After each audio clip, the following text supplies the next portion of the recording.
Today is June 12th, 2024. We are interviewing Eric Kay. My name is Esther Finder. Mr. Kay is in Saratoga, California. I am in Henderson, Nevada, in the United States, and the language will be English. Thank you for speaking with us today. What is your name, sir, and can you please spell it? When I arrived in the U.S., my name was Erich, E-R-I-C-H, Sigmund, S-I-E-G-M-U-N-D, Israel, K-A-H-N, Kahn, K-A-H-N.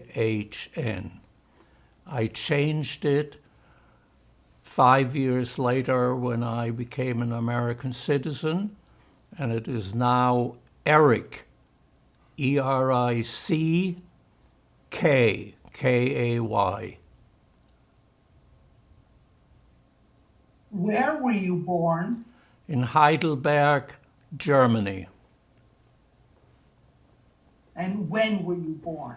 November 23, 1926.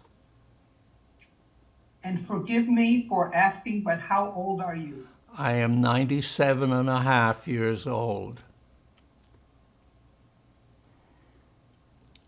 Had your family lived in Germany for many generations? To my knowledge, at least 3, but that's all I know.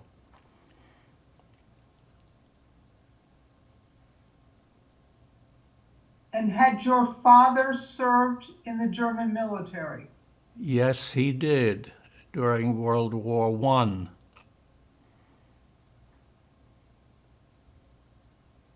Do you know what his service was like? What was his role or his rank or his responsibility?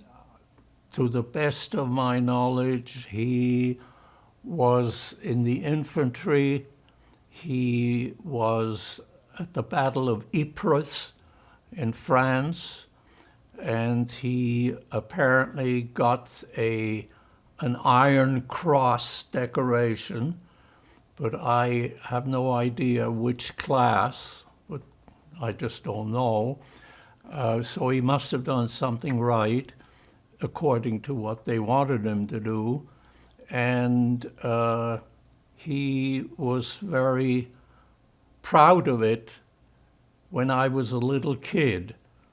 In other words, he never, to my knowledge, said anything negative about that part of his life in terms of anti-Semitism or anything like that.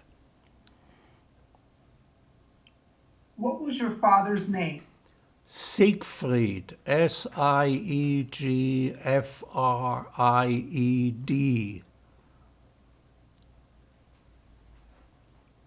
And what work did he do? He was a merchant. He owned a little business, as did many Jewish families.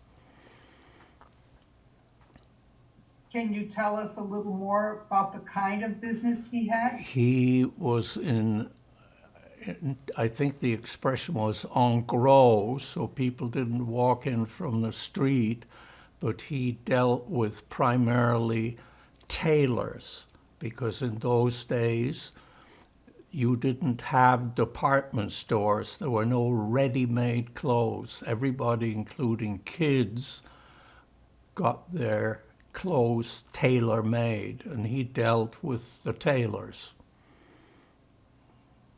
And he was in, oh, go ahead. No, go ahead. Well, he was in all the things you need to make suits for men and whatever for women. I mean, all the accessories and, of course, the material from various countries. Well, I mean, various price ranges, let's put it that way. But that's really all I know about it. What was your mother's name? Martha, Martha. And what work did she do? Well, she was first and foremost a mother and a housewife, but she was a very talented and strong, especially the last strong individual.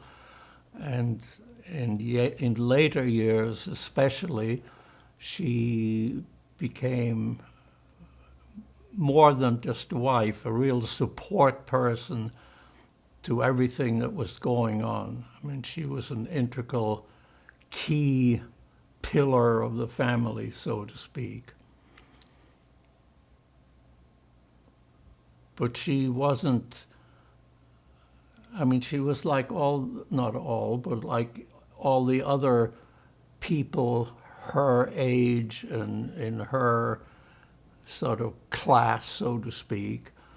She wasn't in any way out of the ordinary, other than that what I've already said.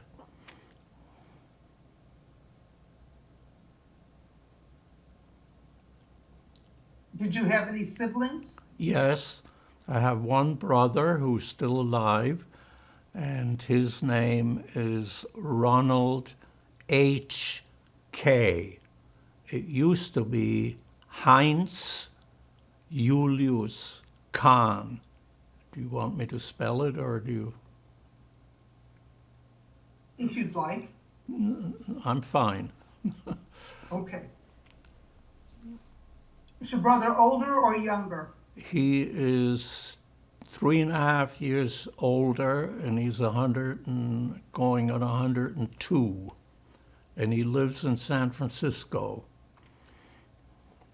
and we're in touch constantly.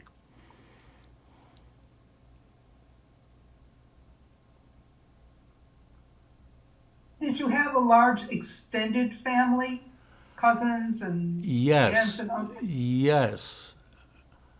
The custom in Germany in general, but I think even maybe more so, but I'm not sure of that.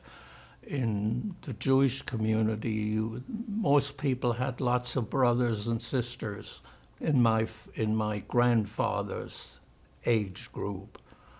And so, yes, I had lots. I mean, I had, I don't know, 5 or 6 uncles and as many aunts, and then lots of cousins,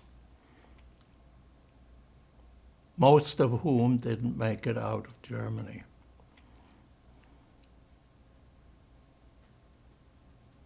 Not all, but most. What was Germany like in your early childhood? What memories do you have? Again, I've already said earlier, not very many. And what I know now is from what I've sort of picked up over the last 97 years from discussing it with people who know more about it than I do, pictures and so on. And I think the summary statement is that I had a very normal, very happy youth and wasn't in any way aware that I can recall that I was any different than any other little kid.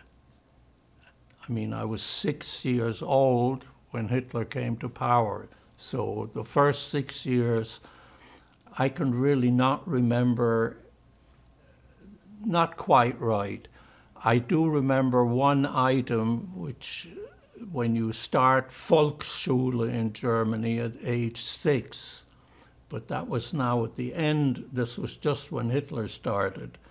At age 6, I joined Volksschule near my home, which was a standard elementary school, and I was a Jewish boy. There were maybe 4 or 5 other Jewish kids. I don't remember whether they're boys or girls, but there were about a half a dozen of us in a pretty large school. And pretty soon after Hitler came into power, everything changed, including, of course, my school. But I think your question was, what was my childhood like before Hitler came to power? So I'm getting ahead of myself, which I was told not to do.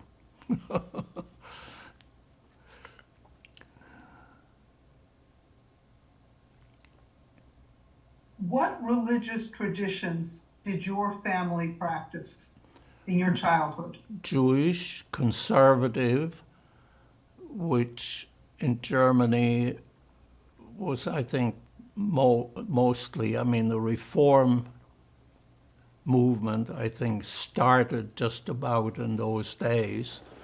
But my parents were part of the Jewish Heidelberg community, which called itself conservative, which, however, is very different in ways to what some of these terms mean here in the United States. And I went to synagogue with my dad, occasionally with my mom on high holidays especially, but always with my dad and my brother for a while. And it was a mixed blessing, because in Germany, which had nothing to do with Jewish or otherwise, there was in those days a very disciplinary atmosphere everywhere, meaning in school, at home. I mean, compared with my kids and the way they grow up or grew up now, it's like night and day. And that discipline, which was part of the German culture, I mean, that reflected itself a lot. So when I went to synagogue, for example, that was never a pleasurable experience, because as a little kid, I couldn't sit in the pew where my dad was. I had to sit like the other little kids on the side on a long bench and keep my mouth shut. And typical of German disciplinary life, if occasionally we giggled, the shamus of the synagogue, who's sort of the caretaker, if you will, would come and reprimand me and whoever else was guilty, and would in fact also reprimand my father for letting this happen. So going to synagogue for a little kid, the only thing I remember that I enjoyed was, even though it was conservative in those days, it had a choir and an organ, which of course in an Orthodox synagogue in those days was a terrible sin. That's my language. I mean, is that enough for what you want to hear? Or? Did you have a favorite holiday?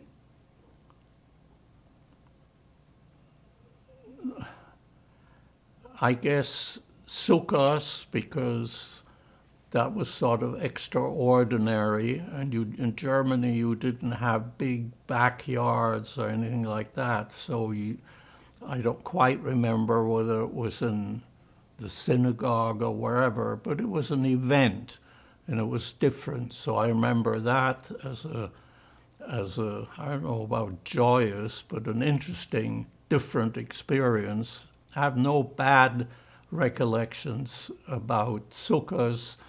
Purim was another similar place. But then the high holidays, the only thing I remember is that I had to look clean and dressed up and stop breathing so that the shamus doesn't get upset. So it wasn't, I mean, I didn't, as was true throughout my life, I didn't really understand any of the Hebrew, certainly not as a 6-year-old. but that's all I heard. I mean, everything was in Hebrew except the sermon, and for a 60-year-old, the sermon might as well have been in Hebrew. So anyway, it was never a joyous occasion, and going from my house to the synagogue with my dad and my brother, the only thing I can remember that it was a very long walk. It was, I don't know, a mile and a half, maybe. I mean, I'm not sure of that, but it was a long walk. And it was always tense, especially as a function of time during the Hitler evolution, so to speak, because more and more you were not ostracized, but unpleasant things happened along the way, but not right at the beginning. I mean, these things evolved. I mean, people had to be taught how to be nasty. Didn't necessarily come naturally. And they were taught very well. I guess I think that refers to your question. I don't remember.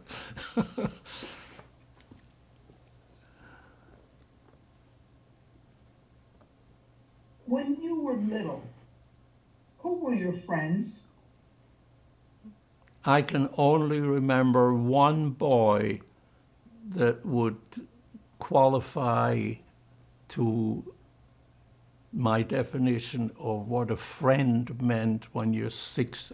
I keep saying 6 because what happened before then, whether I played, I guess I was in kindergarten before 6, but I just don't remember anything about that.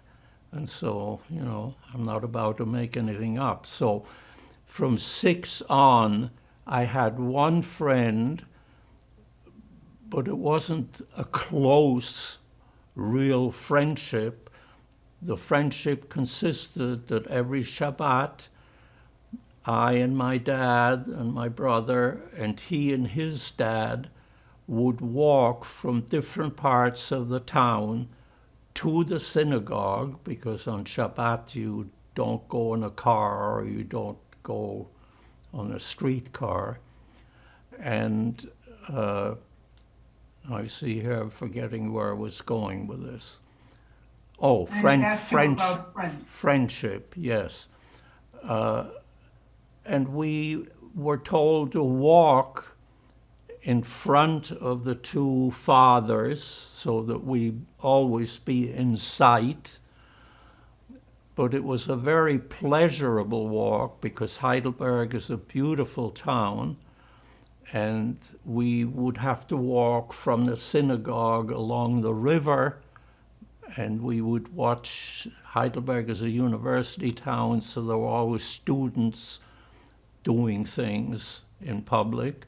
And in those days, we just loved the idea that we get to watch them have their yacht rowing boat races on the river. So anyway, it was just a fun situation. It was certainly the most pleasurable thing of the whole going to shul experience, was the walk to and from there with my friend, whose name was Rudy Weingartner, who later on also came to the US and did very well for here. That's, I think, all that comes to mind at the moment. What language or languages were spoken in your home? German. And then, you know, on Friday nights, Kiddush in Hebrew. But, I mean, the way we communicated was in German. And my father had a very different German accent than my mother did, as is very common in Europe, you know, that because historically they have different histories. Anyway, so that's the language experience I have. I'm still really pretty much up to when Hitler came to power, because I said after that, almost everything changed. That I remember very well. Did your parents come from different towns? Is that why they had different language Yes. accents? My dad came from Baden, Baden, now it's Baden-Württemberg, but then it was Baden. And my mother came from Heilbronn. My dad's hometown is Offenburg. My mother's hometown is Heilbronn, which is very much part of Swabia. And so my mother had a thick Schwäbisch accent. And in those days, that wasn't a measure of whether you went to Harvard or not. I mean, it was just everybody spoke their dialects with pride rather than with shame. That changed in later years.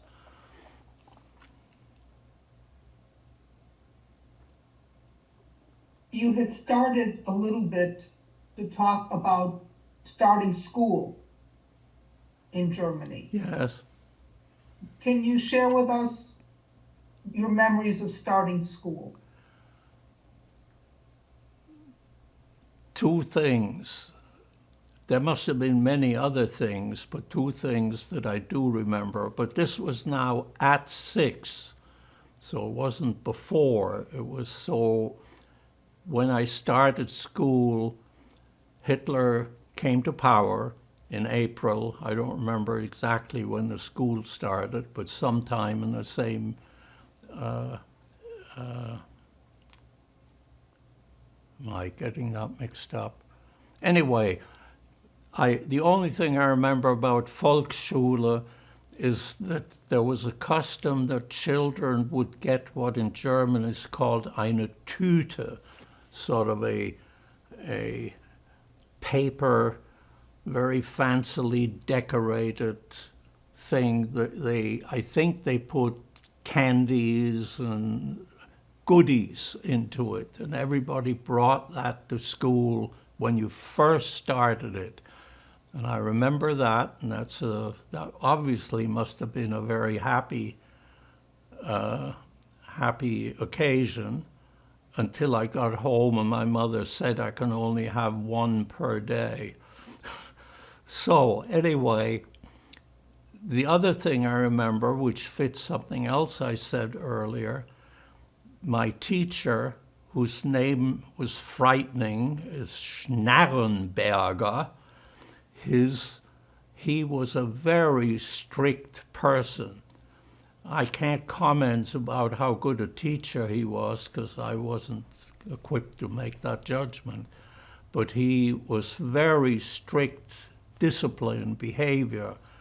And in those days, in Germany in general, not just in Heidelberg, not capital, but physical punishment was the standard response for misbehavior, like a stick on your hand if you misbehaved by the teacher that hurt like hell, but that was the culture. It had nothing to do with anti-Semitism. Everybody was treated that way if they misbehaved.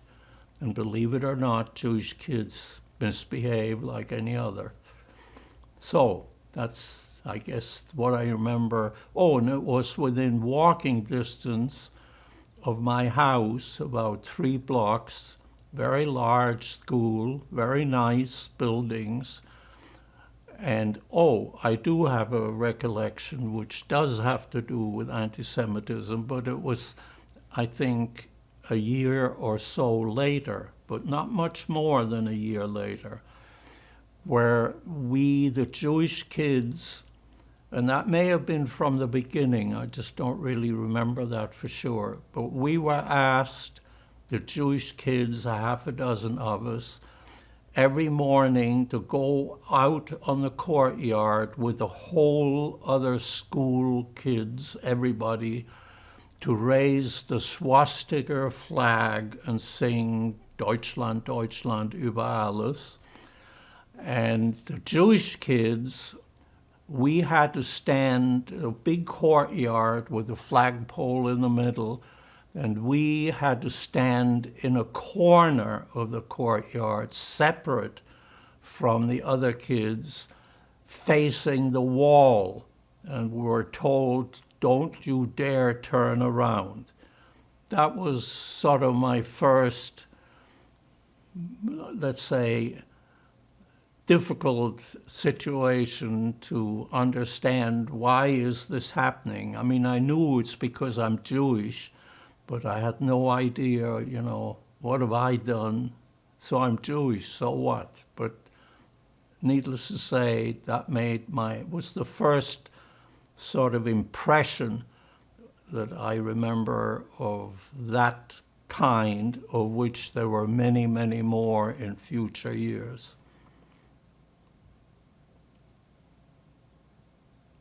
Which takes me to my next question. How did things change? What was your experience of the changes now that Hitler has come to power? I can tell you that, but I want to emphasize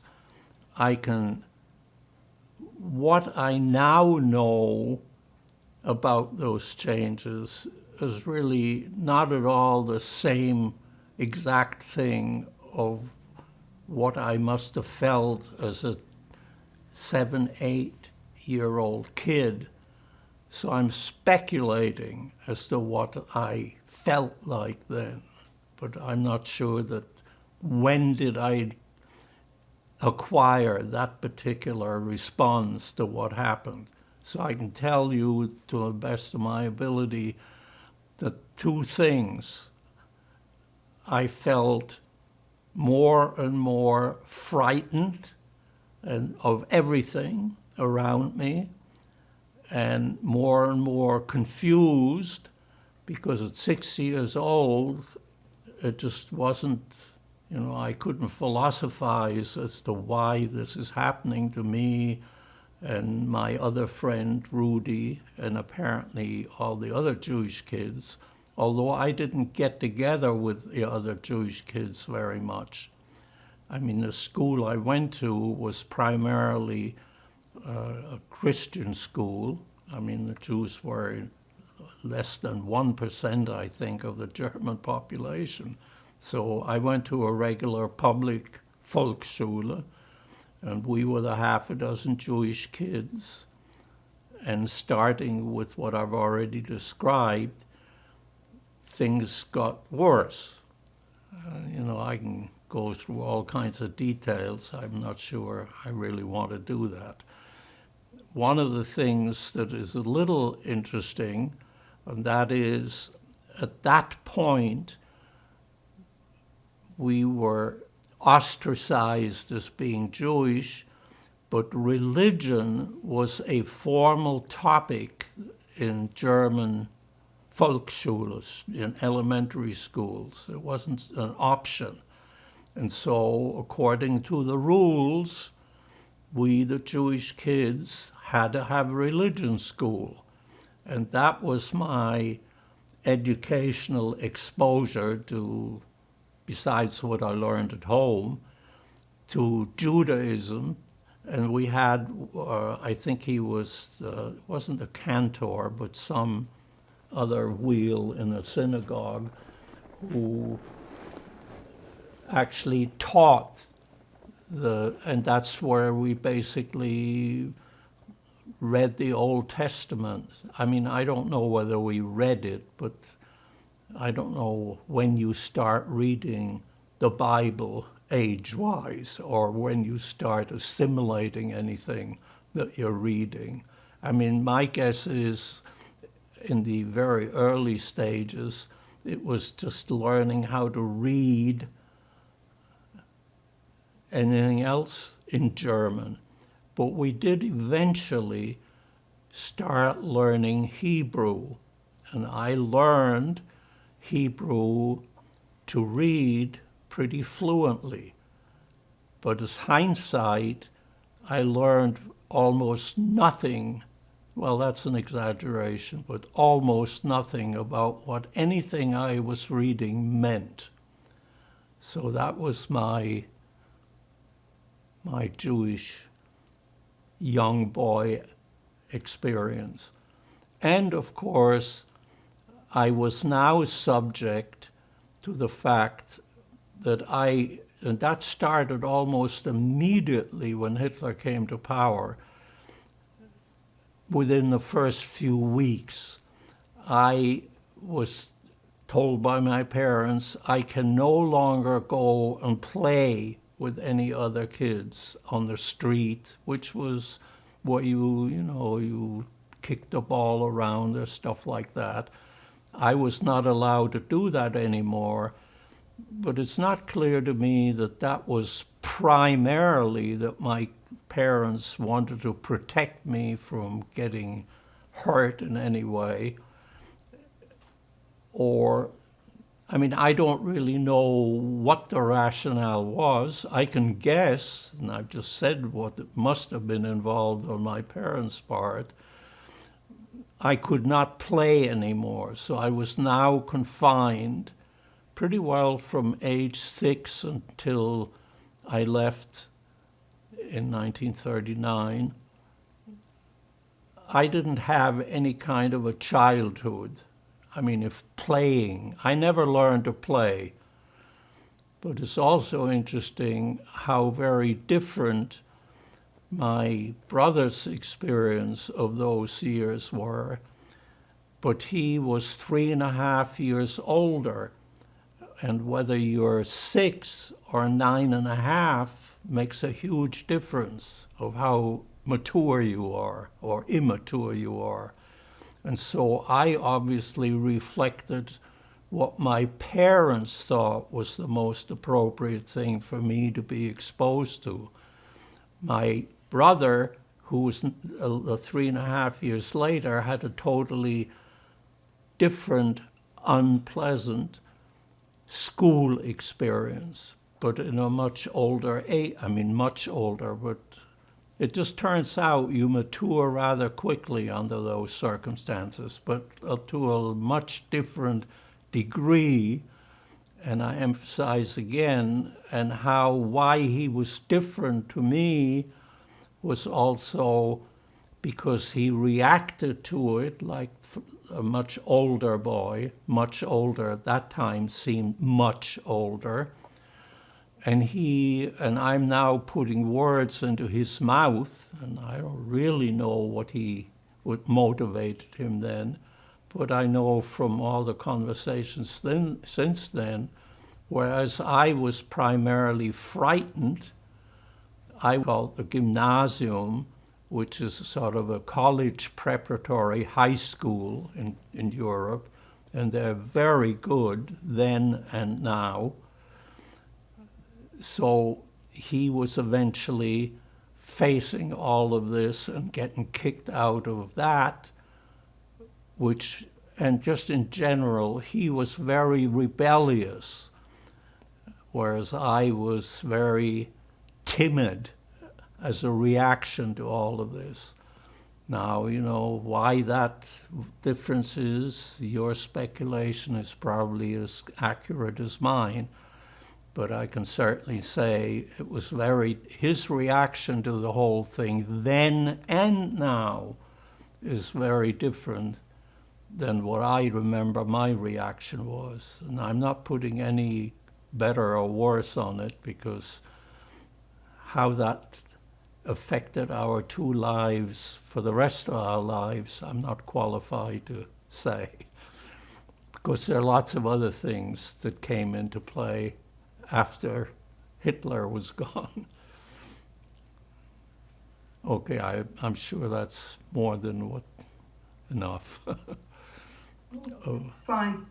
Do you remember some of the propaganda that was on display? Oh, absolutely. Can you share? Yes, but now this is a little later. I mean, at age 8, I think, 8.5, I'm not sure, Heidelberg was a hotbed of anti-Semitism as it was evolving relative to some other places. And that I know, and the university had quite a bit to do with that, but that's jumping ahead. And but in any event, so where were we going? I guess I was. And Where was I going about school? I had asked you about propaganda. Oh, propaganda, yes.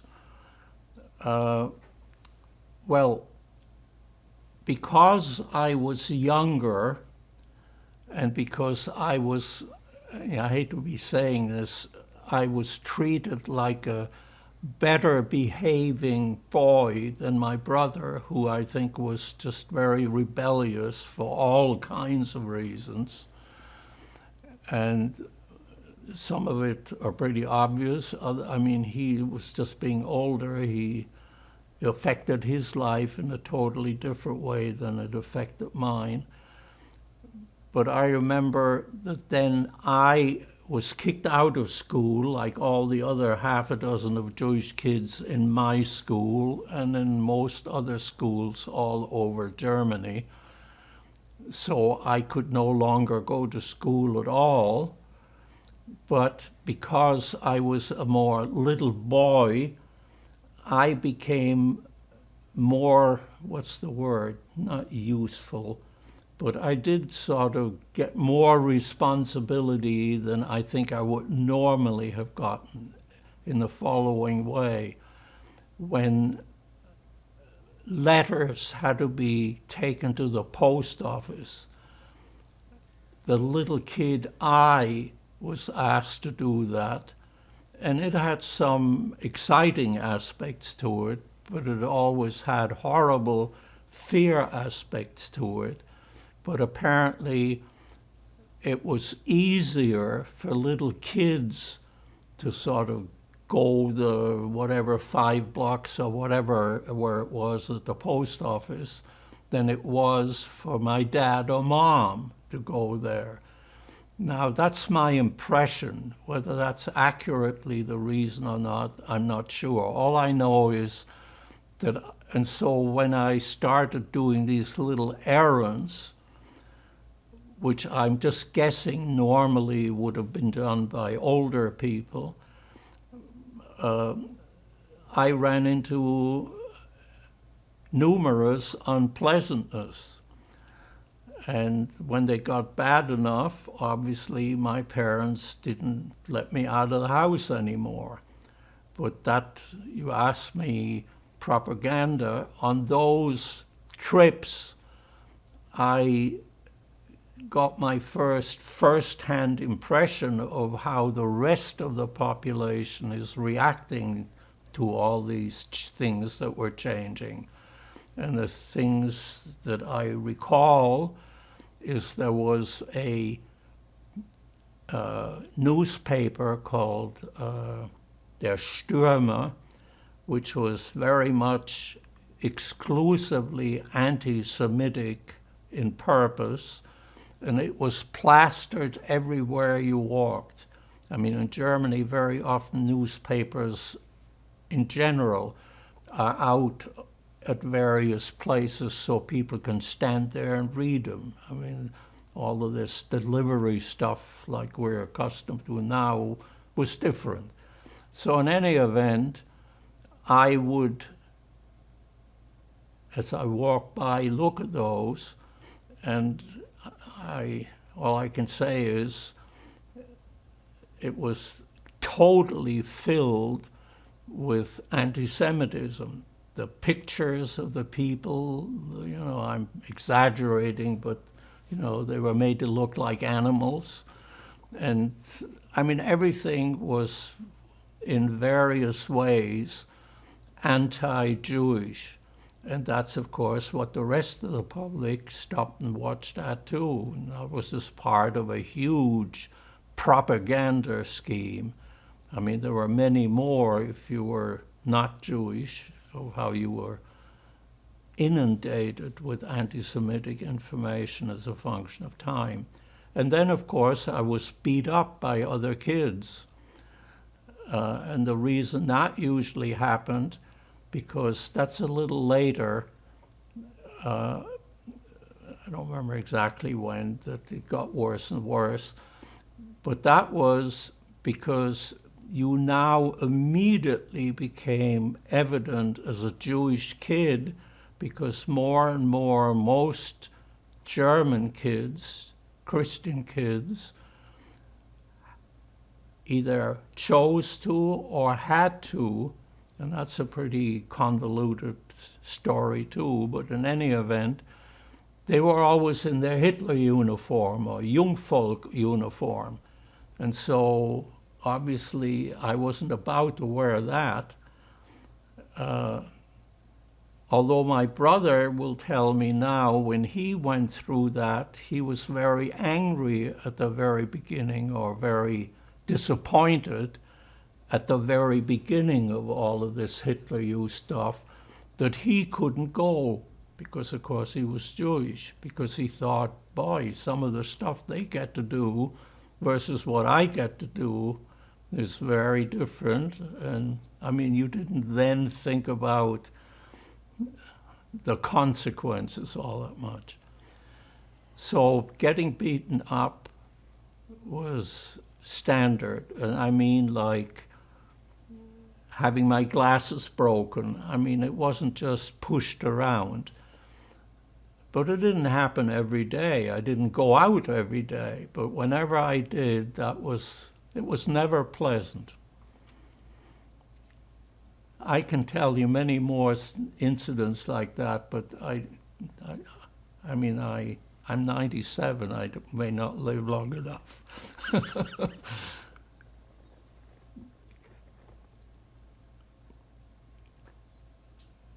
I want to ask you about the Nuremberg laws and the way things changed for Jews with those laws. How did you, as a young person, react to these changes as they were happening? I don't expect you to talk about the law per se, but the changes in your life as you experienced. One of the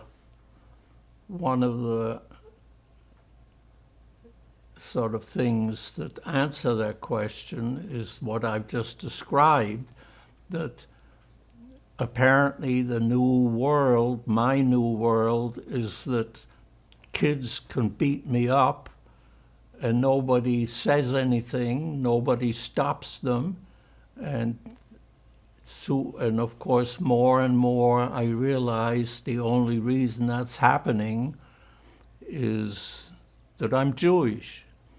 But I mean, at that age, you didn't intellectualize about these things. You just sort of wonder, what have I done to deserve this? Now, you know, I'm not implying that had you asked me at age 7, why do you think they always beat you up? I mean, I can't claim that I didn't know the main reason they beat me up is because I'm obviously Jewish. And what more reason do you need, kind of thing? And that's all I really know from what I felt then. You know, since then I've learned a lot more of what all was happening, but that's all long after I left Germany.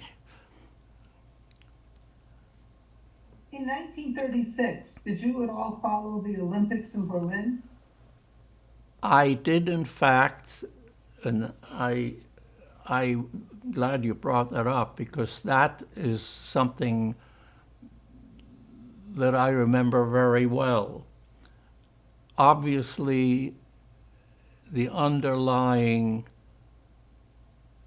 theme in Germany was that, because of course by then, by 1936, this whole concept of the Germany, or that Hitler is converting German society into a super race, so-called Herrenvolk, that was now really taking hold.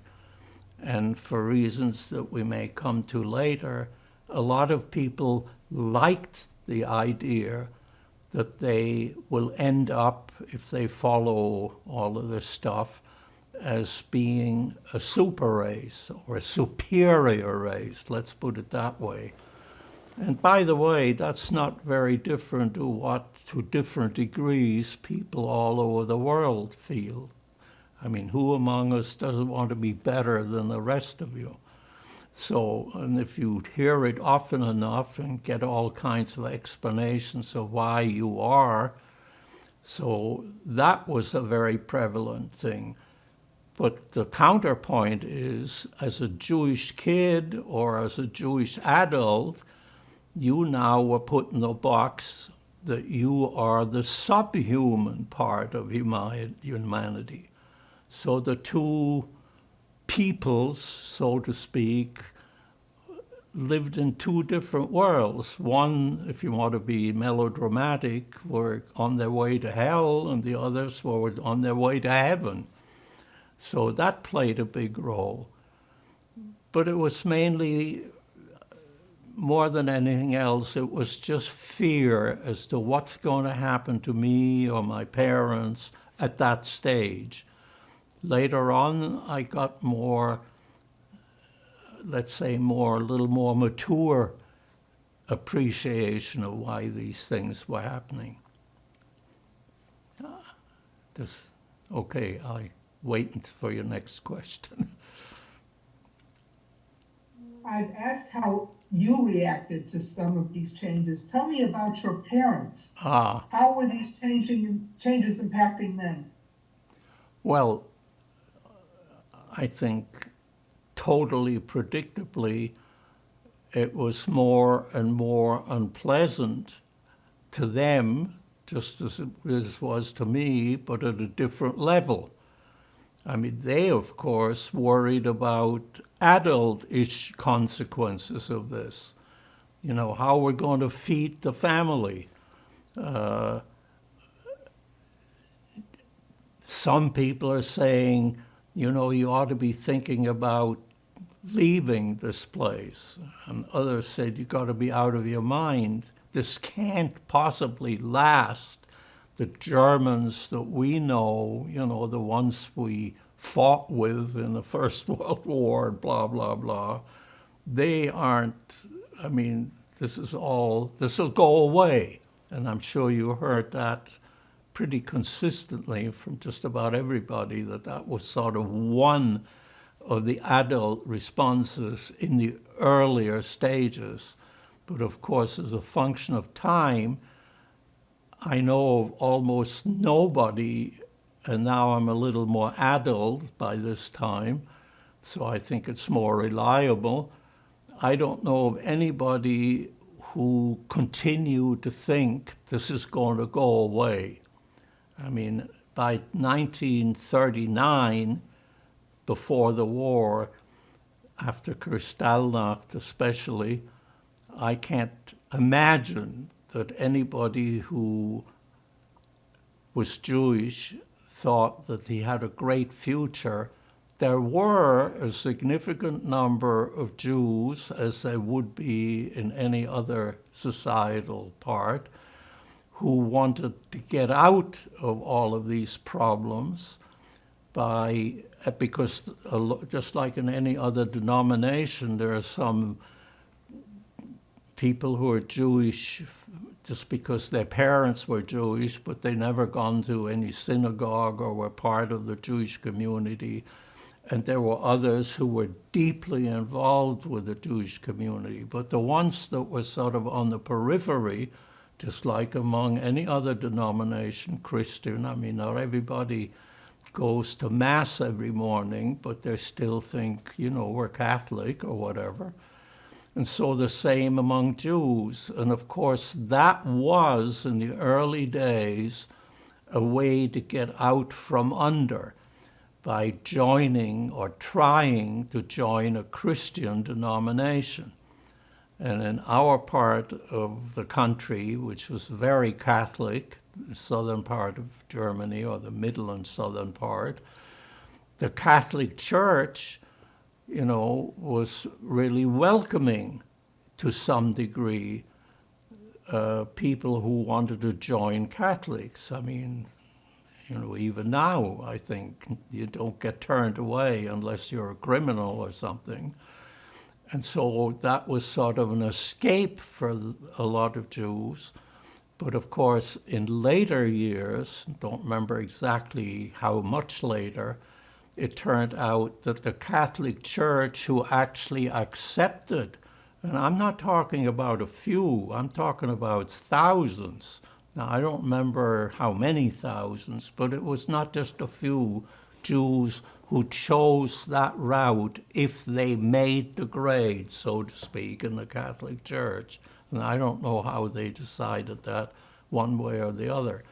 But anyway, a lot of that disappeared because as things got worse, Hitler put an enormous amount of pressure on the Catholic Church to essentially turn over these so-called now Christians. And that now relates to your Nuremberg laws, which had it very clearly stated, but I can't quote it legally because I don't really know it, but it was something like, if one of your grandparents is of Jewish heritage, that makes you Jewish. And of course, a lot of people, including myself, I never met my grandparents. I didn't know anything I really know very little about them because they were dead, not because of the Nazis. They were older, and you died earlier in those days than you do now. So my grandparents, every one of them was dead by the time I was born. My brother remembers a couple of them. But in any event, why am I bringing up my grandparents? Oh, the Nuremberg laws. I mean, that was a law of what makes you Jewish. And so the Catholic Church had all this pressure on it now that they were supposed to turn over all these converts, and they did. Because if they didn't, and a lot of people don't realize that, a lot of church clergy or of that mentality ended up in Auschwitz or other death camps, Gentiles, for all kinds of reasons, namely like not behaving the way they were supposed to.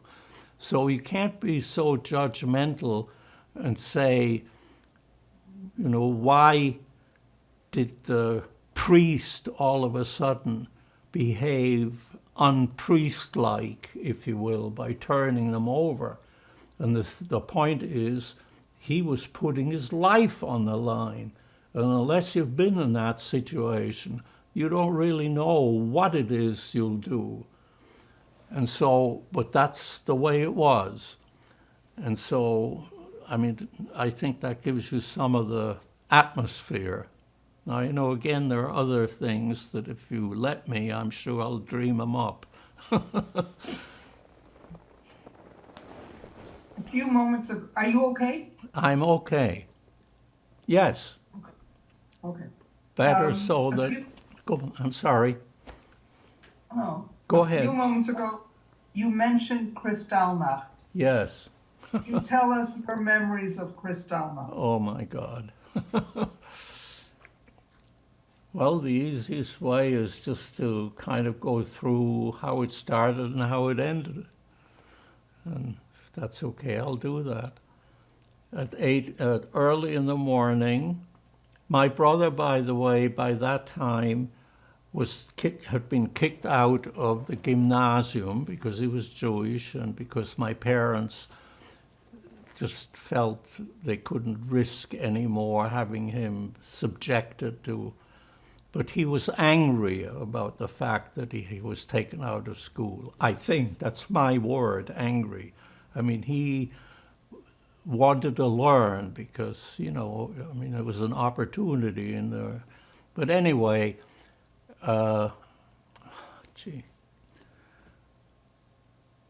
you were asking me, Kristallnacht, excuse me.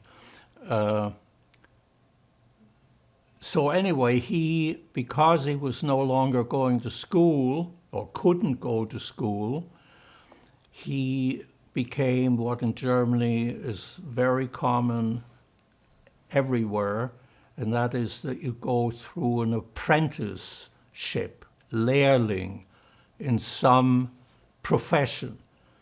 And at that point, people were already thinking, forget about this being a lawyer or a doctor, that kind of stuff. You were going to, in future, be somewhere else where we're not a citizen or whatever.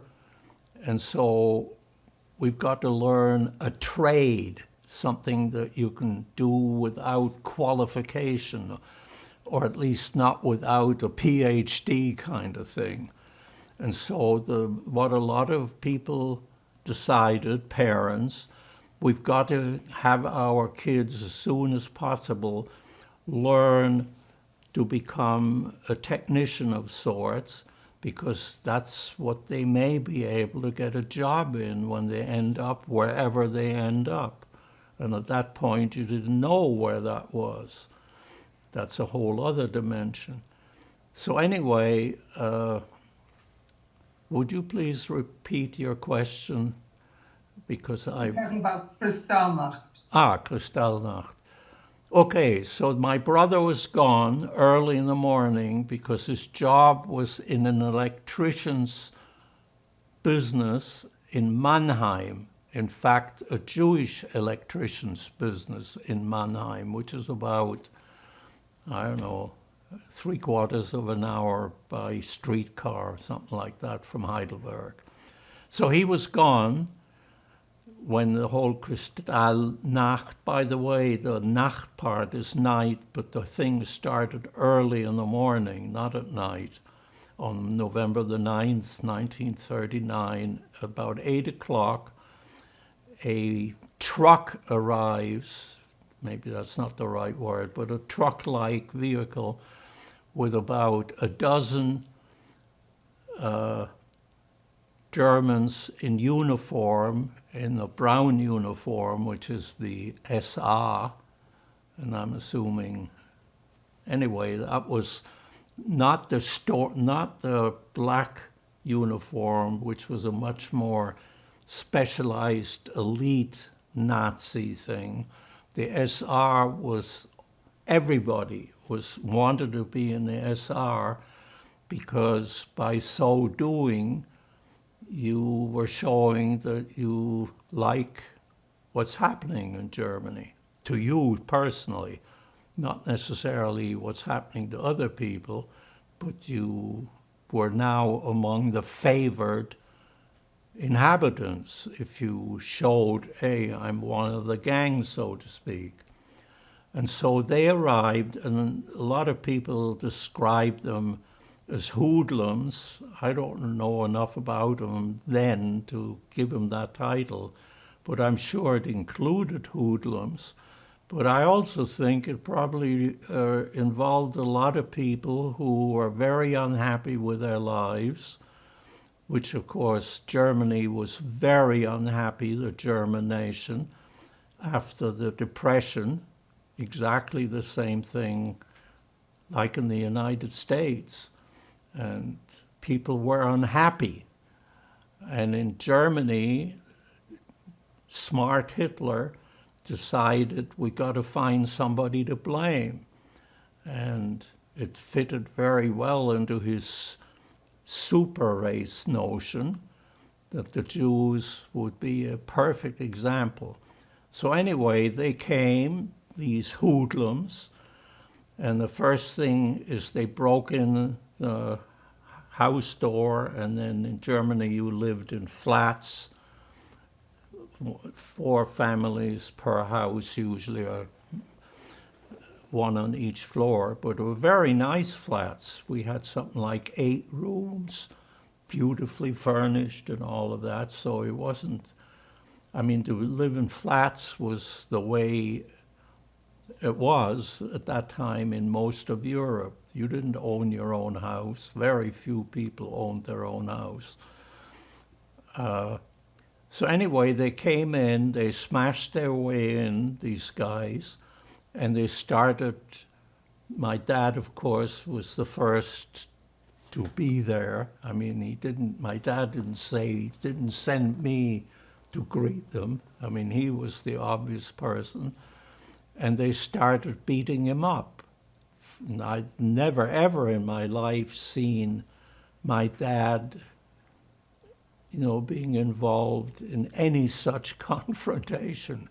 So obviously, you can ask me, how did I feel? I was scared out of my wits. That's how I felt. But how much more I can say, I don't really know. So that's how it started. And then they kept pushing him around and, of course, called him all kinds of not very nice names, verdammter Jid and this kind of stuff, damn Jew and so on. And verrecke, which is the German for, I don't even know the English word, perish. That sounds too elegant. I mean, die, so to speak. I mean, it was just very nasty. Now, that was the first time that I ever had been confronted with that sort of a situation. And I mean, that violent, if you want to put it. I mean, I'd never seen any of my parents getting beaten up by anybody. And so that happened. And then my dad, they pushed him to one end and he was bleeding from his head. And they shoved me, and my brother was gone. They shoved me and my brother to the other end of our Wohnung. I mean, the Wohnungs are usually long with rooms on both sides of a central corridor. And they shoved us, my mother and I, to the end, and they pushed us hard enough, and of course were yelling at us.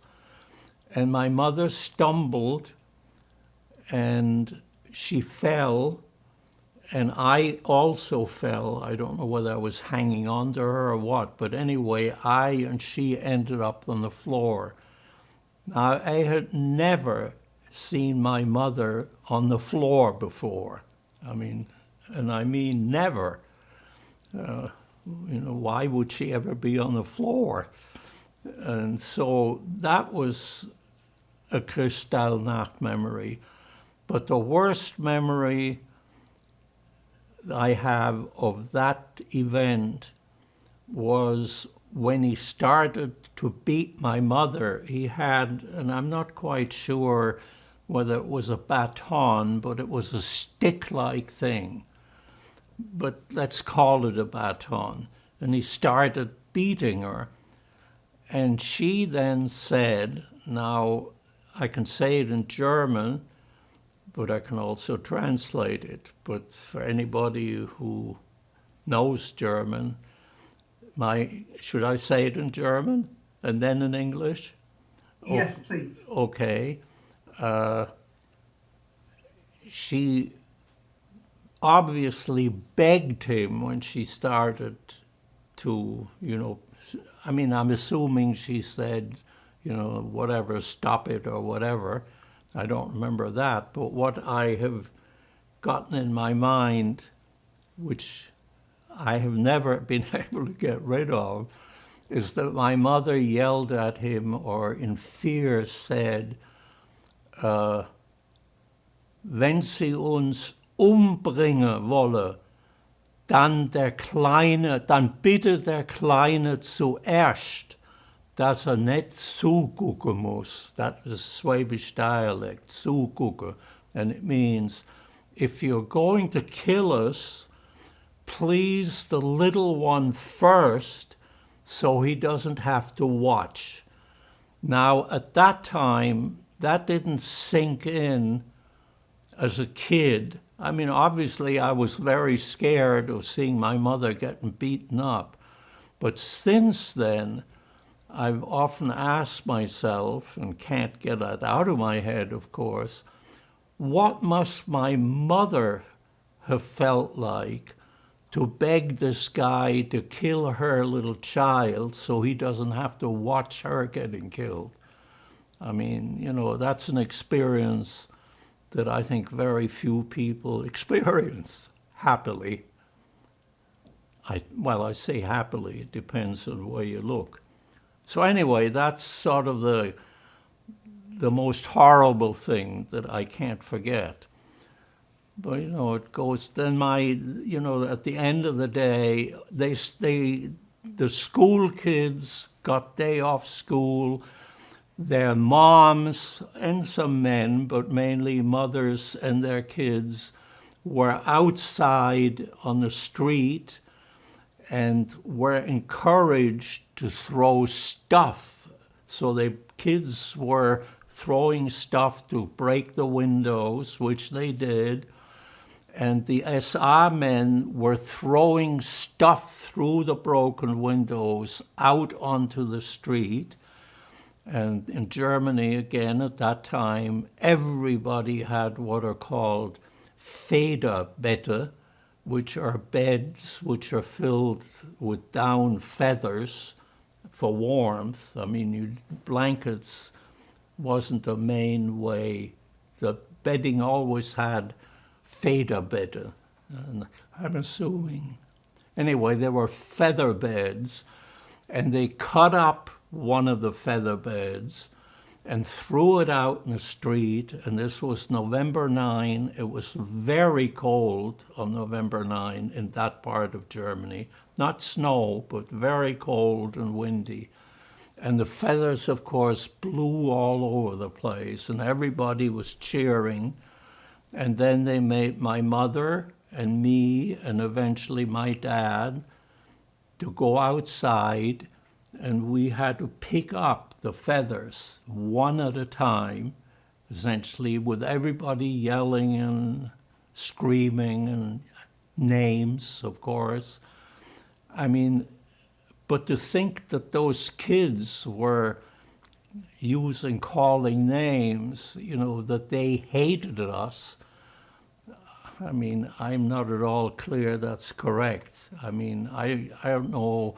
I mean, you give kids an opportunity to make fun of, I mean, if you can call that making fun of, other people. They don't think about anti-Semitism versus communism or anything like that. They say, hey, we can throw stones at that. And my mom says, that's wonderful.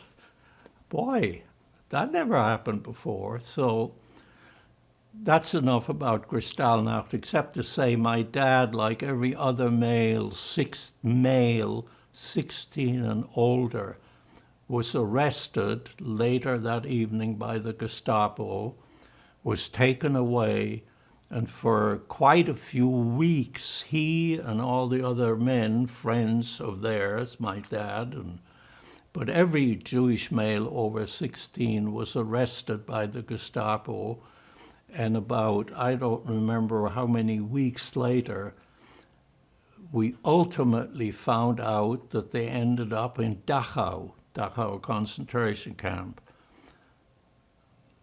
And I could say more about that, but, you know, that's been around now. I'm not sure I can add anything. It wasn't very nice. I have two questions for you. You said your brother was not there. Yes.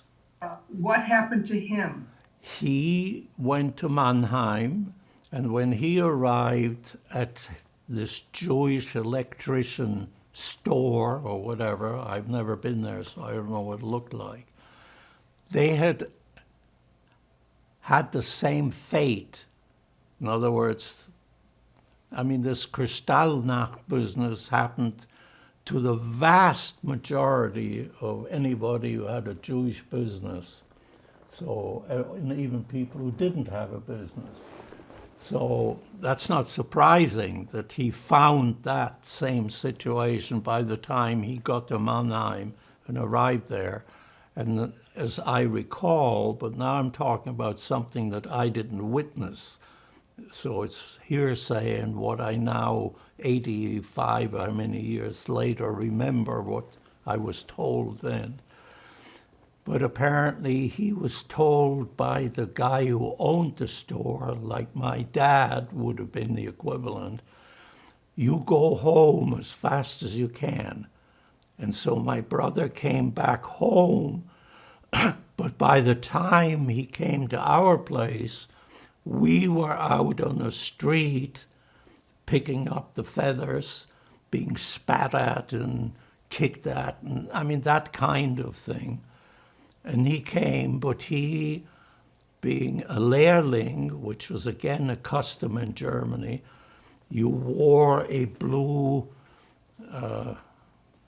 overalls, I guess is a word in English.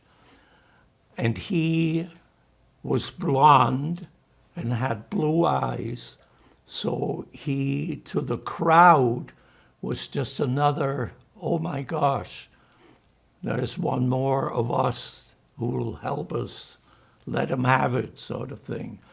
So they actually thought, reasonably, if you will, hey, he's one of us.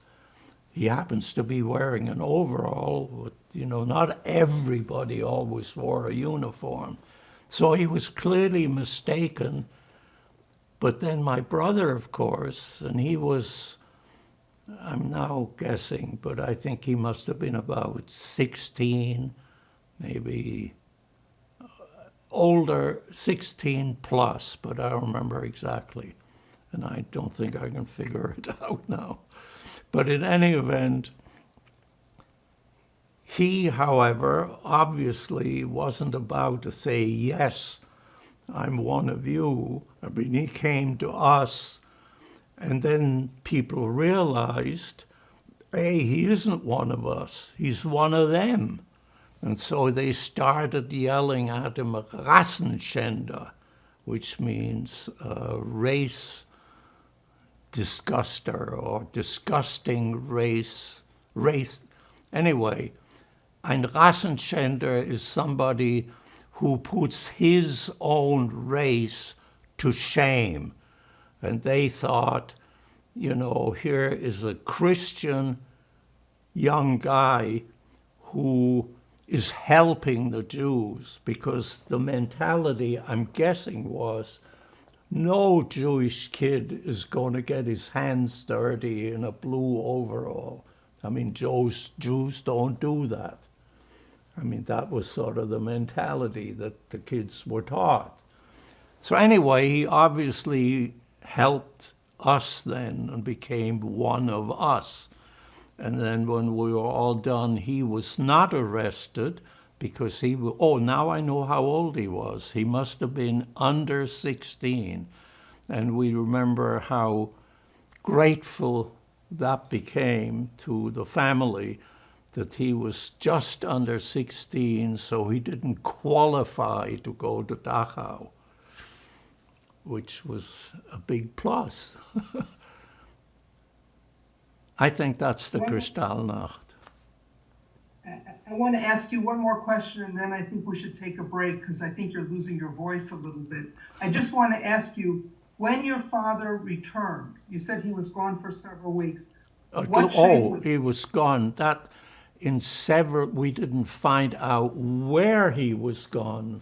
He was in Dachau longer than several weeks, quite a bit longer.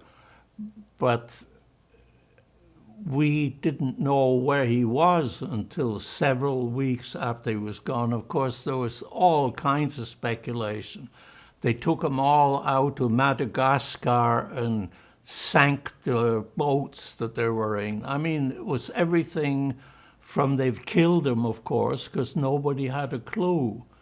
And interestingly enough, eventually we got a postcard that looked almost like a picture postcard. Now, I'm exaggerating, but it wasn't just a piece of paper. I mean, it was a pre-printed thing, which then and I don't remember what it said, but it clearly was his handwriting, which was very distinct.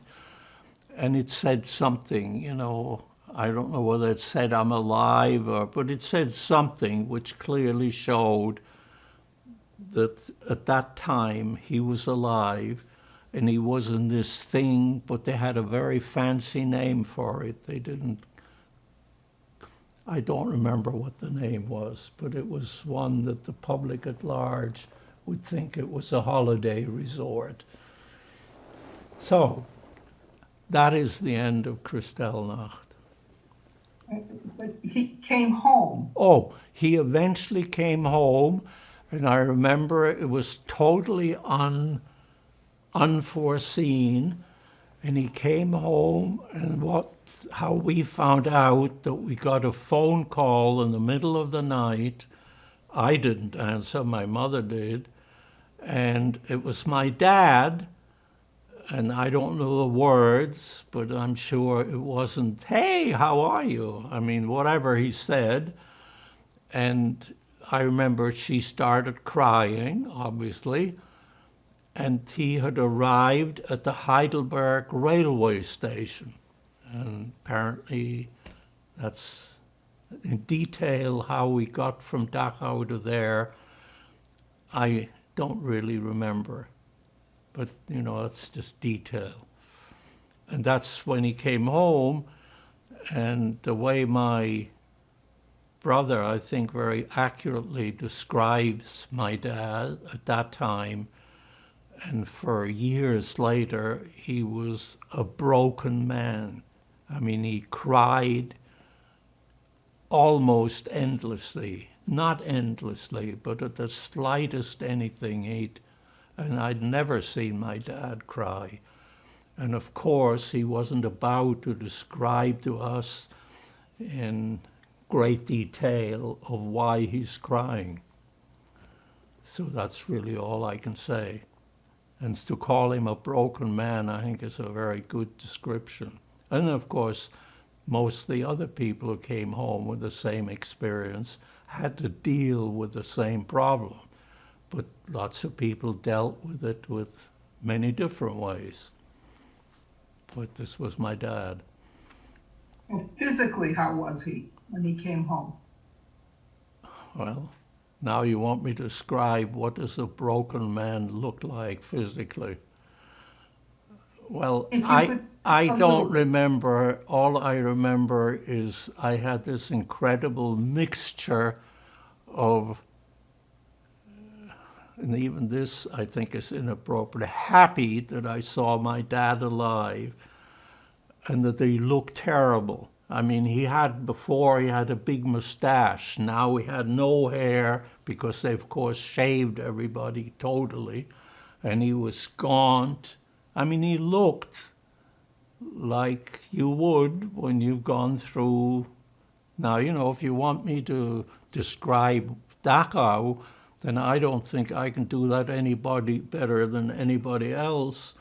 Because unless you've been there, I don't care how many movies you've watched, and I've watched lots of them, I don't think you can possibly know what that was like and how much incredibly worse it got in 1940, whenever they decided on the final solution.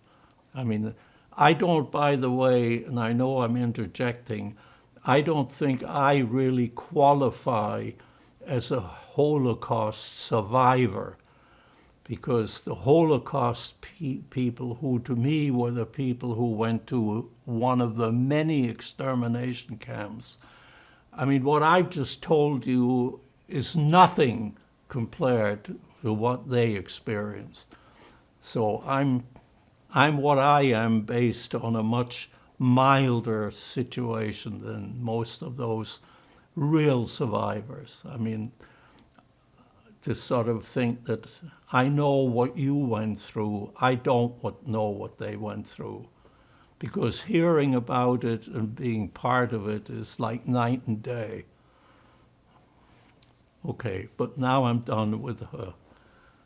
I'm happy I'm done, by the way. Let's take a quick break. Okay. I want you to rest your voice a little bit, so let's cut. Okay, we are back. You had just spoken about Kristallnacht and what happened to your father. After your father was taken away, what started to happen to you, your brother, and your mother? Well, between that time and my brother leaving Germany on a Kindertransport in 1939, and I'm not sure of the dates, but I left about 2 months before the World War II broke out, and he, I think, left earlier, about 2 months earlier than I. And he also left on a Kindertransport. And my mother, because my dad was in concentration camp, my mother was really the person who made whatever arrangements had to be made to make it possible for first him to leave and then for me to leave later. And that was undoubtedly a very difficult decision to make, but I don't think, I'm guessing that because I sort of know what was involved, but I wasn't involved in making any of those decisions. But I think it was that you desperately, by that point, after Kristallnacht, the idea that this was go away was just, I don't think occurred to anybody who went through it. And so everybody was desperately trying to figure out how are we going to be able to leave here? Because of course, and the bottom line at that point was not, in contrast to what a lot of people would like to think, was not that the Germans wouldn't let you go. The problem was that nobody would let you in. Very much the same sort of mentality that we're dealing with now, the whole immigrant situation. And the United States was right up there. I mean, not entirely, because in much earlier than Kristallnacht, in fact, if my memory serves me correctly, in 1935 already, my dad, who at that time wasn't a broken man, I mean, it was, he was perfectly on top of his life at that time, in 1935. I mean, he was capable, responsible businessman. So he knew how to handle things like an adult and did handle it like an adult. But even then, he and everybody else already was sort of accepting the fact that sooner or later we're going to have to get out of Germany. But of course, at the Kristallnacht, as I said, that put sort of the dot on the I, so to speak. But the idea of this, what did people worry about during those years?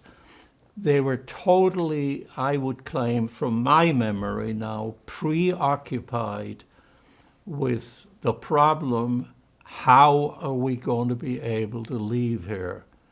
And in the earlier part of that period, it was still, where can we go? Where would we like to go? And then it evolved into, God will go anywhere that they'll take us in. And my dad, and I remember that vaguely, but accurately enough, so I know I'm not making it up, and that is, I remember that he spent time going to consulates or equivalent places in Germany of places like Cuba, Chile, Trinidad, Venezuela. I mean, lots of countries in South America. Now, if you ask me why South America, I don't really know the answer, and I've never gone and tried to find out. But I'm assuming it had to do that others had experienced that you can, under certain circumstances, get a visa to go to those countries. I mean, the whole point was, can we find a country? And of course, at that time, Palestine was another, but Palestine under British, whatever the correct word is, domination at that time, Palestine wasn't welcoming Jews in those years, quite the opposite. So to go to Palestine, you couldn't do it legally. But how do you do it illegally? Unless you were a criminal, you didn't have a clue, but you learned. So when you ask me, what was it like? The only thing I can remember is that my parents' life and my response to it centered exclusively almost around how are we going to resolve this problem. And I don't remember, and I'm sure that's not entirely true, but I don't remember any fun thing that we did. I mean, there may have been exceptions. In fact, I remember one of the things we did in the earlier part of this wasn't after Kristallnacht. I mean, after Kristallnacht is, how are we going to survive? Dominated everything. Now, that doesn't mean that I never said hello to my parents, but I didn't play with anybody. I never played much before, as I described earlier, and I had only one friend, Rudy Weingärtner, who earlier than we, because his parents had different influence, they were quite well off, which wasn't beside the point, because when you applied to these different consulates, I remember hearing, not seeing, but hearing that it was sort of a standard procedure, and maybe that was more true for South American countries than others, because there are lots of other countries as well. But I'm guessing now that there was probably a rumor or a fact that these places you can bribe the consulates with money and you can get a visa that way.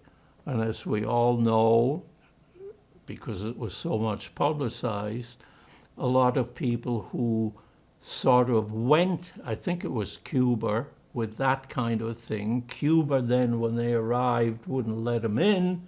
I think it was Cuba. It may have been another South American country.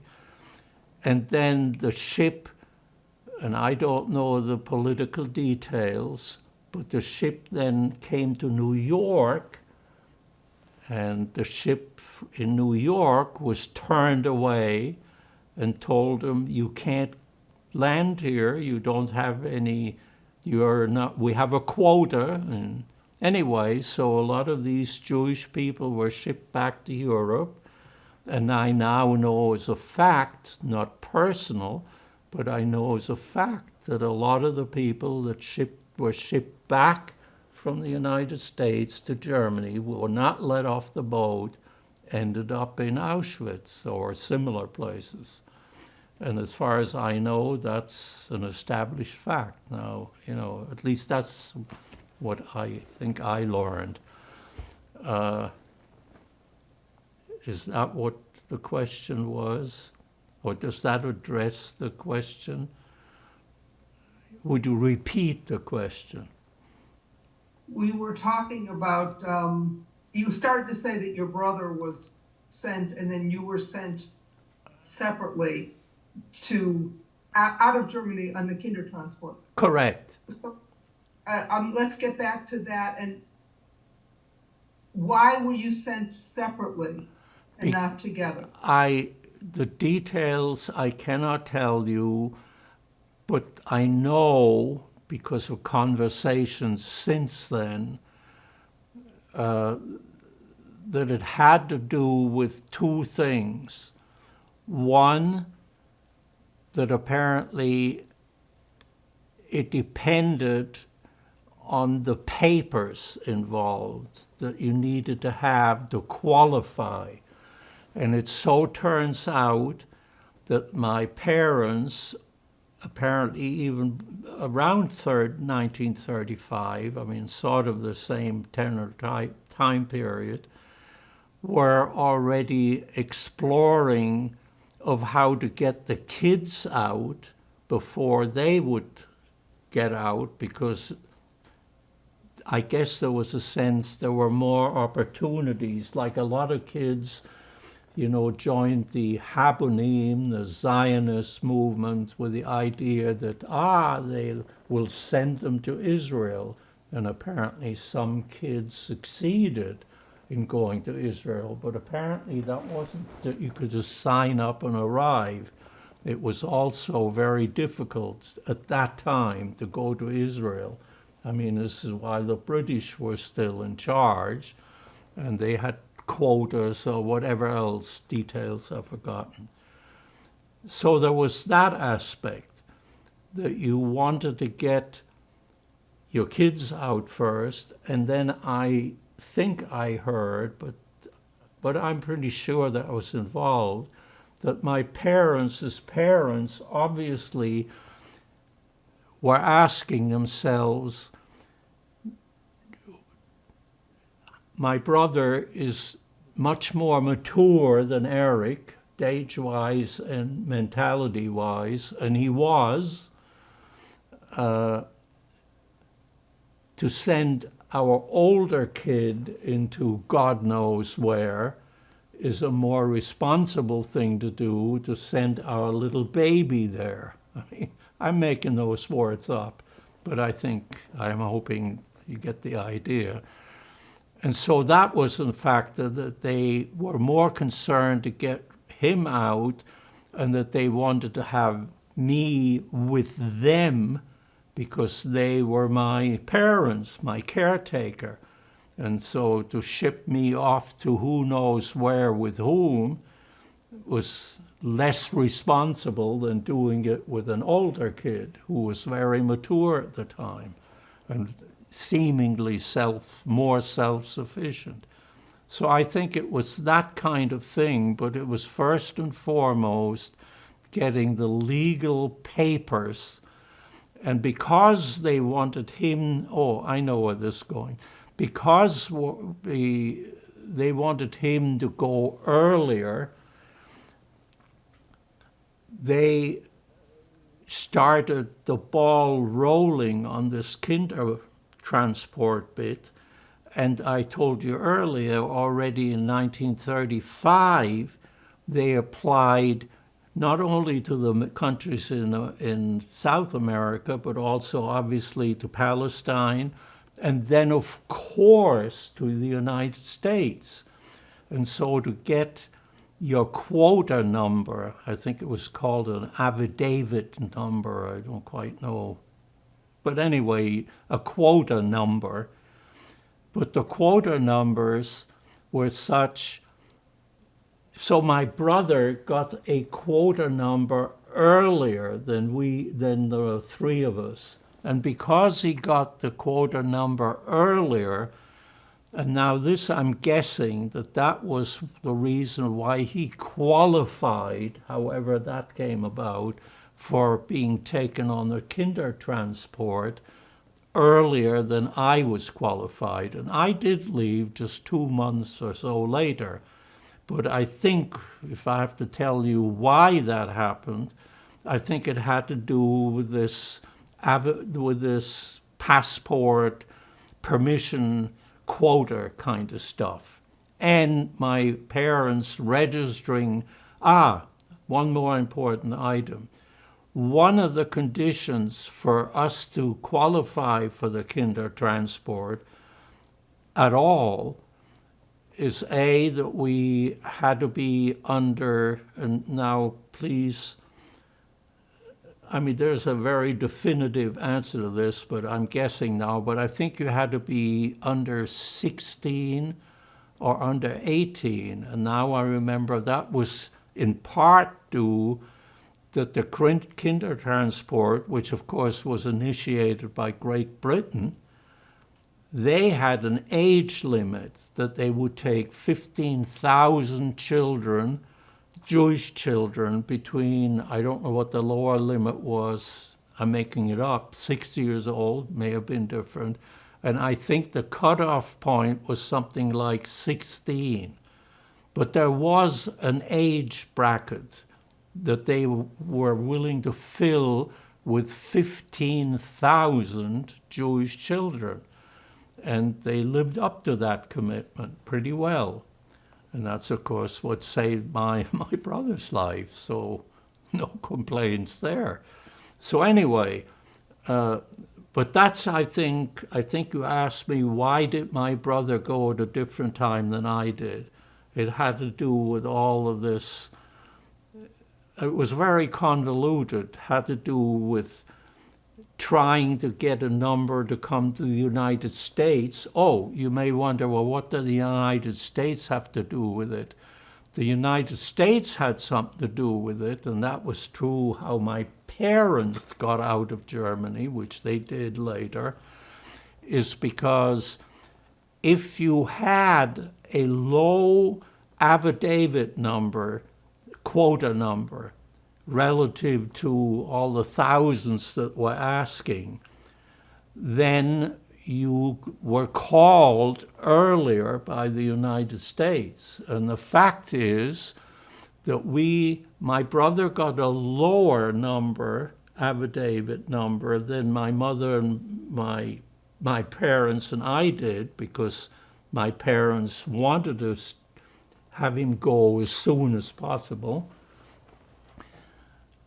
And then it turned out England said, whereas I didn't have the kids, the 15,000 kids, I don't think had to satisfy this requirement, but I think the adults definitely did, that if you want to come to England as two Jewish adults, and they of course didn't get out until a day before the war broke out, but if you want to have England let you in, we will let you because you have a commitment that you will go on to the United States at the earliest opportunity.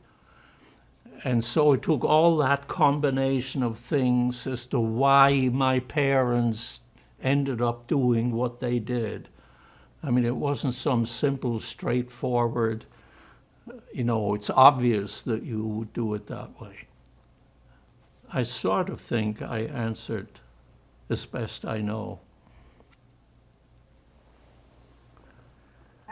You did. I have a few more questions about your leaving Germany. Oh.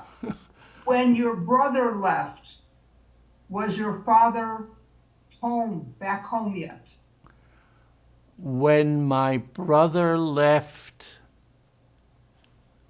yes, because it was my brother who, and of course I was there still also, it was my brother. Now you can see how I'm answering these by putting other things together.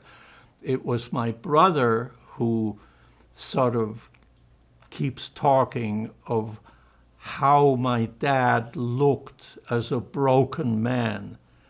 So he must have been there, but it must have been very soon thereafter that he left, because I know, well, you had Kristallnacht, and he was gone for quite a while, but I don't remember exactly just what day. But anyway, does that sort of explain it? Yeah. Okay. Yes.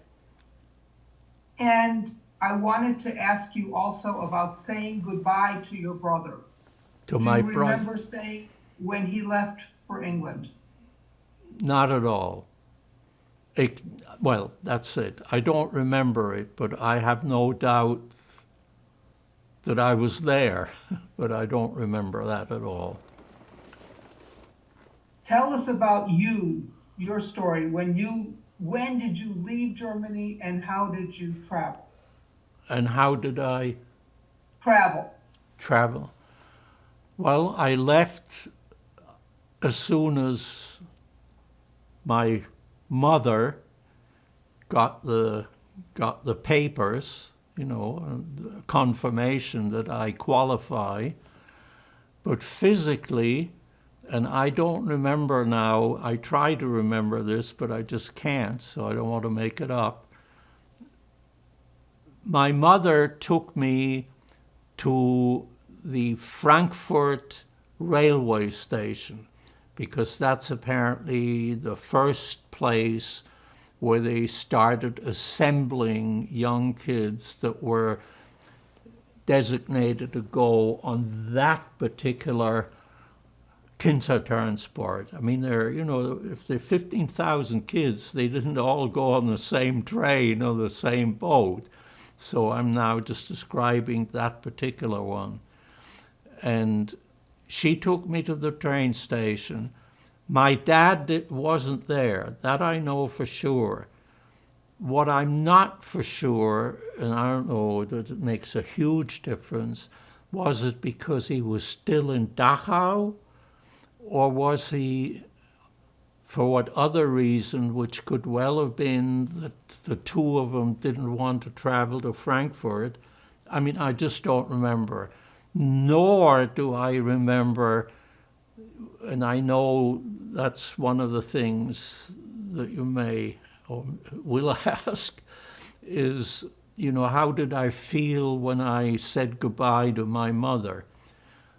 And again, I can tell you what I, as a 90-year-old, think I felt like when I was, at that time, 12 and a half years old. But I don't really remember then. The one thing I remember, of course, is that she was crying. I was unhappy to see my mother cry. On the other hand, I also remember something that I'm sure maybe didn't even occur to her, and that's very natural. But I also found that whole situation very exciting because, gee, I got to go on a train for the first time, and all these other kids, God, nothing but kids. Whether it mattered to me that they were Jewish or not, but I'm sure that helped because I sort of must have felt, hey, we're all experiencing this together and we're told we're going somewhere, to paradise, whatever.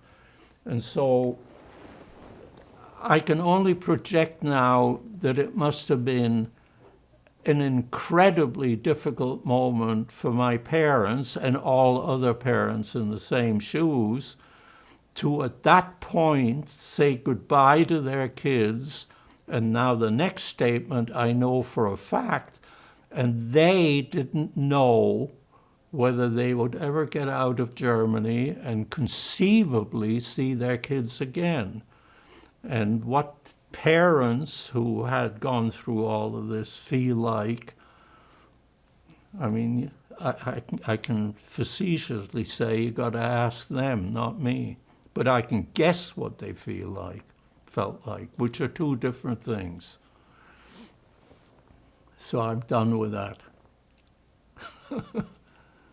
What did you take with you when you left Germany? All I remember is it couldn't have been more than a small suitcase. And what was in it, I don't have a clue. I remember, and I know this is now symptomatic of the mentality that people who are very law-abiding will do if there's enough pressure on them. I remember there was a lot of talk about whether my dad was in the textile business, and so he knew a lot of tailors.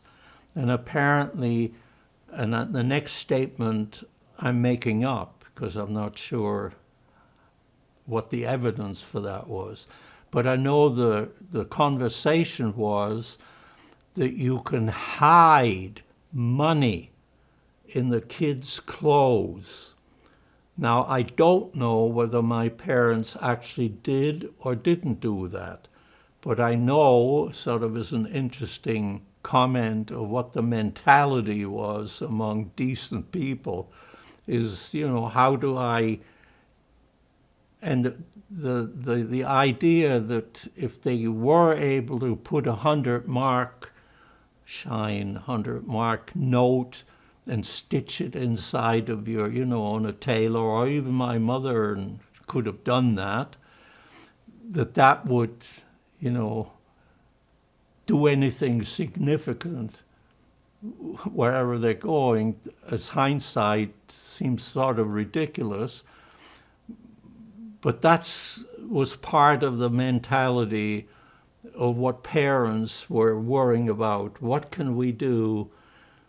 In German, the word is schmuggeln, to sneak out or to get, a few gold rings or something like that out. But of course, I remember as a fact that when we arrived by train from Frankfurt, we being the kids and the people, there were a few adults, mainly female, who were sort of in charge of the kids. When we arrived at the border of Holland, which was where we got out of Germany, I've forgotten the name of the town, near Aachen, but anyway, whatever the town was, there the Gestapo now, not the SA, Gestapo came on the train and basically went from child to child. And I don't remember, whether they did the, whatever you call that, where they look for stuff on your body or not. I mean, they certainly touched us and they looked in our luggage. I mean, they were obviously looking for whatever the word is, contraband or whatever. That I remember, and I remember being very, very scared because, of course, by that time, even a kid, and I was now 12 and a half, so I was very much aware of what the difference between the SS and the SR is.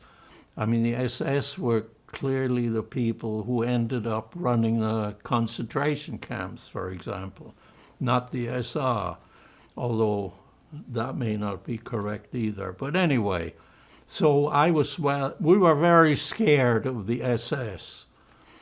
And as soon as we were across the border, I don't remember the details, but I guarantee even at 12, we felt relieved. And so that's how I felt. And then, of course, came England, which was a big surprise also.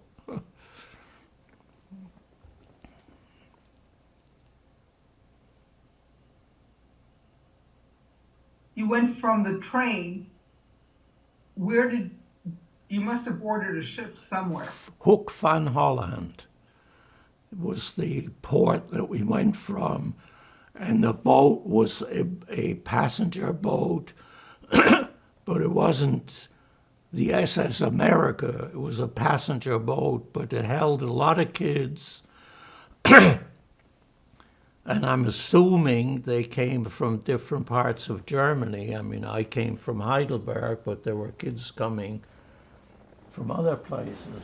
And I'm not sure that there were only Jewish kids, but they're the only people that I saw and interacted with. And all I remember about that trip, which had, again, nothing to do with anti-Semitism, but it had to do with that it was a terrible crossing across the English Channel, which is very common. And as I said, it wasn't an anti-Semitic climate gesture. It was just the English Channel is famous for very difficult crossings. And you might want to put that in your head when you think about D-Day. But that's another story. But in any event, it was a horrible, everybody was throwing up. Now, you know, how can I describe that any better than it was very unpleasant? That's all I'll say. I mean, what else could it have been? And then we arrived in, we left in Hoek van Holland. We arrived in Harwich, which is a port on the east coast of southern England, Harwich. And then, like every other Kindertransport that I've ever heard of, you were received by a bunch, usually Jewish organizations were certainly represented, which isn't to say there weren't also other organizations, church organizations. I mean, a lot of people at that time were there to take responsibility for the kids that arrived in Harwich, and we were put by some person, I have no idea who she was or who was in charge of our little group, to get us to London, to a railway station in London. And at London, we were handed, depending on pre-arranged destinations, and in detail how that came about, I don't really know either, but I was handed to another caretaker lady, and I didn't ask her, you know, are you Jewish or Catholic or what have you? I mean, she was somebody that was telling me what to do. And so she took me to another train, and that train took me to Manchester up north, because she must have known that what the family, where the family who by some, I have to say, to me, mysterious proceeding was elected to be the place where I go. And I didn't really know where that was going to be. And that lady then took me to another town further north that say, I mean, this is all more or less the same time. I mean, I didn't stay anywhere overnight. And I don't remember the details of that, except that the person that took me from Manchester to Barrow drove a sports car, and a very fancy sports car, Jaguar, which in England is also a sort of a prestige item like it is here. But to me, I mean, as a kid, to get to ride in a Jaguar, and I don't know how that came about, but it did, made a big impression. But then when I got to Barrow and was taken to the place, to the family, that then started a whole new chapter. And I'll wait for your next question, because that's a whole new thing now. Before we get to that, I just have one question. Well, you knew I was going to have questions for you. I wanted to ask, what were your expectations of England and what were your first impressions? Oh, God. Again, I was now 12 years old, and I, of course, knew that for years, everybody's goal prior to leaving Germany was, how can we get out of here? And again, as a 12-year-old, or however I was at the time, that was not based on very many facts. All it was that I certainly knew that where I am is very, very unpleasant, and that this sounds like this is going to be saving me. Now, you know, it's even saving my life, but at 12 years old, what saving a life means is very different to what it means now. But it certainly, I mean, it was obviously something that I looked forward to, because I already knew that saving a life is a pretty good thing to happen to you. On the other hand, I hadn't a clue of what it was going to really be like when I get there. And so how you describe that situation other than what I've just said, I mean, I can undoubtedly dream something up, but I mean, it would be dreaming it up rather than remembering that's what I thought. I obviously looked forward to this better world, but obviously was very apprehensive and whatever the hurt isn't the right word, fearful that now I'm leaving my parents behind, and they were the ones that took care of me through all of that stuff. And now I'm going to go somewhere where allegedly there's some angel out there that's going to save me. But that's sort of all I really knew. And now we're in England. Tell me about your time in England. I arrived at the family that I lived with eventually, or actually right away, that very same evening, and it was very different than anything I could imagine for a lot of different reasons. First of all, they turned out to be very ultra-Orthodox Jewish family, which was very different to conservative Jewish environment in Heidelberg, Germany, and probably in Germany as a whole. I mean, the Orthodox communities were always different from the conservative. And now I'm injecting things of ideas that are very clear in my mind today, and I'm willing to verbalize them. I'm not sure how much of that I recognized when I was 12 years old again. All I knew is, first of all, I didn't speak a word of English. They didn't speak a word of German, but since two important things, they spoke Yiddish. And I'm sure that's the story that many of us run into. However, two things that I remember very clearly.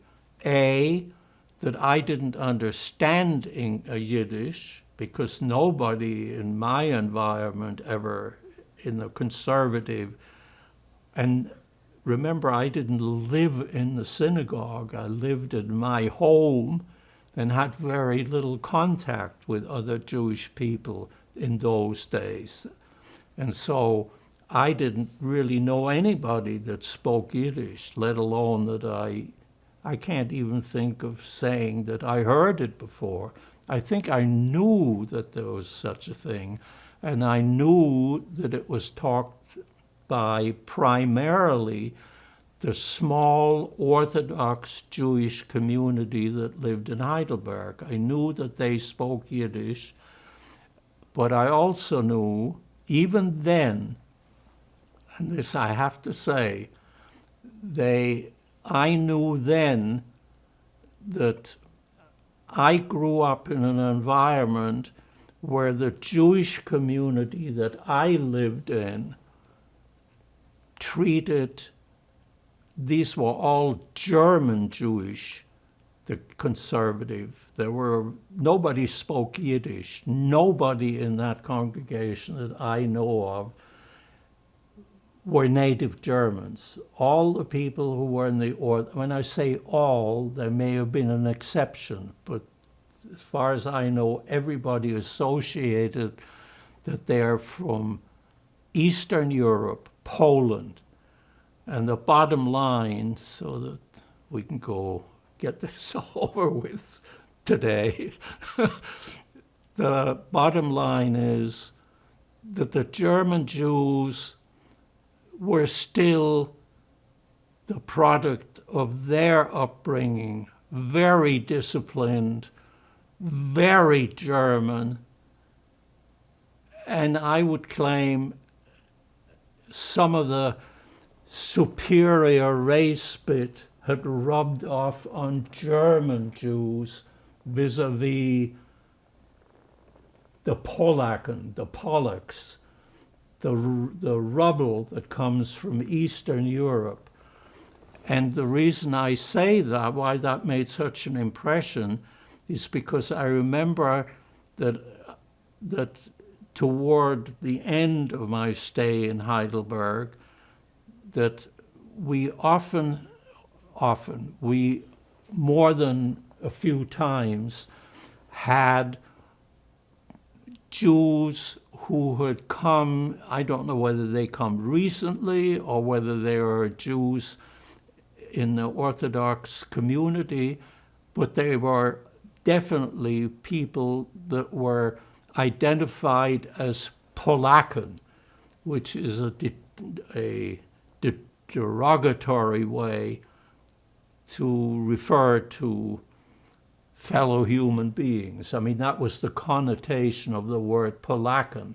It wasn't identifying, they come from Poland. It was clearly, the connotation was, they're the inferiors among us, so to speak.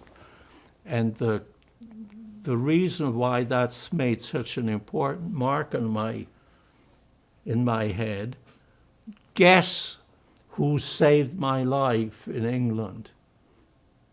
The Polacken. It was that very Orthodox community that moved from Eastern Europe to England because of the pogroms in Eastern Europe preceded long before Hitler. And so they had come to England, and lo and behold, all of a sudden, they're saving my life. And I've just never, I mean, the thing that just sort of brought home to me for the first real time is that this, because they look different or they are different, they're better or worse, I mean, that really came home to me as, my God, here these people that I thought were looked down upon when I lived in Germany, they're the ones that now are saving my life. And how could that possibly happen? And then it goes on from there.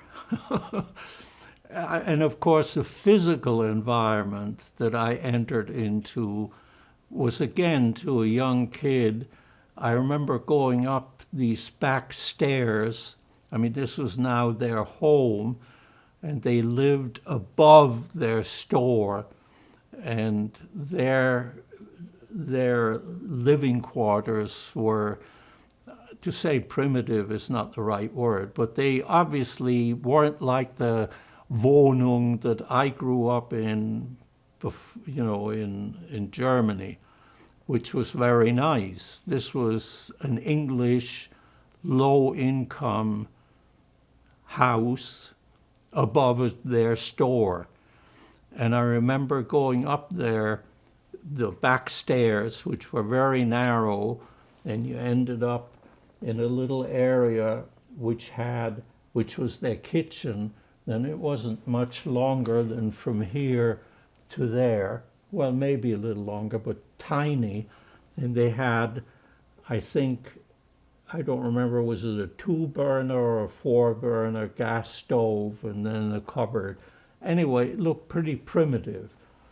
And they weren't desperately poor, but this was England in the town. This was, by the way, a shipbuilding town, so it was almost exclusively people who worked, plumbers and welders and people who built ships, and the ships they built, and that's what put this town on the map, was called Barrow-in-Furness.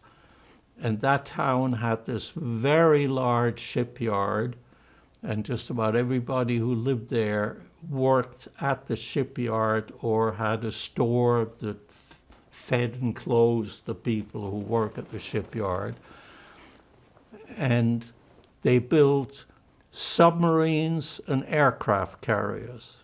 And so they became a prime target right at the very beginning of the war. But that's the people that took me in, and I was delighted to be there. This war hadn't started yet. Is that answer? I mean, there's obviously more about, but this is sort of the beginning. Oh, one thing I'm sorry that I did want to mention, even though it's trivial, I remember coming up these stairs and going into what turned out to be what you would call all-purpose room. And here was this blazing open fire. And the first impression was that, to me, as I turned the corner into it, that it was a fire in the middle of the room. But of course, pretty quickly I realized it was what I'd never seen before in Germany as a kid, a fireplace, which of course every home in England has fireplaces in those days as a source of heat. And I remember, not wanting to go in because I thought that there's a fire.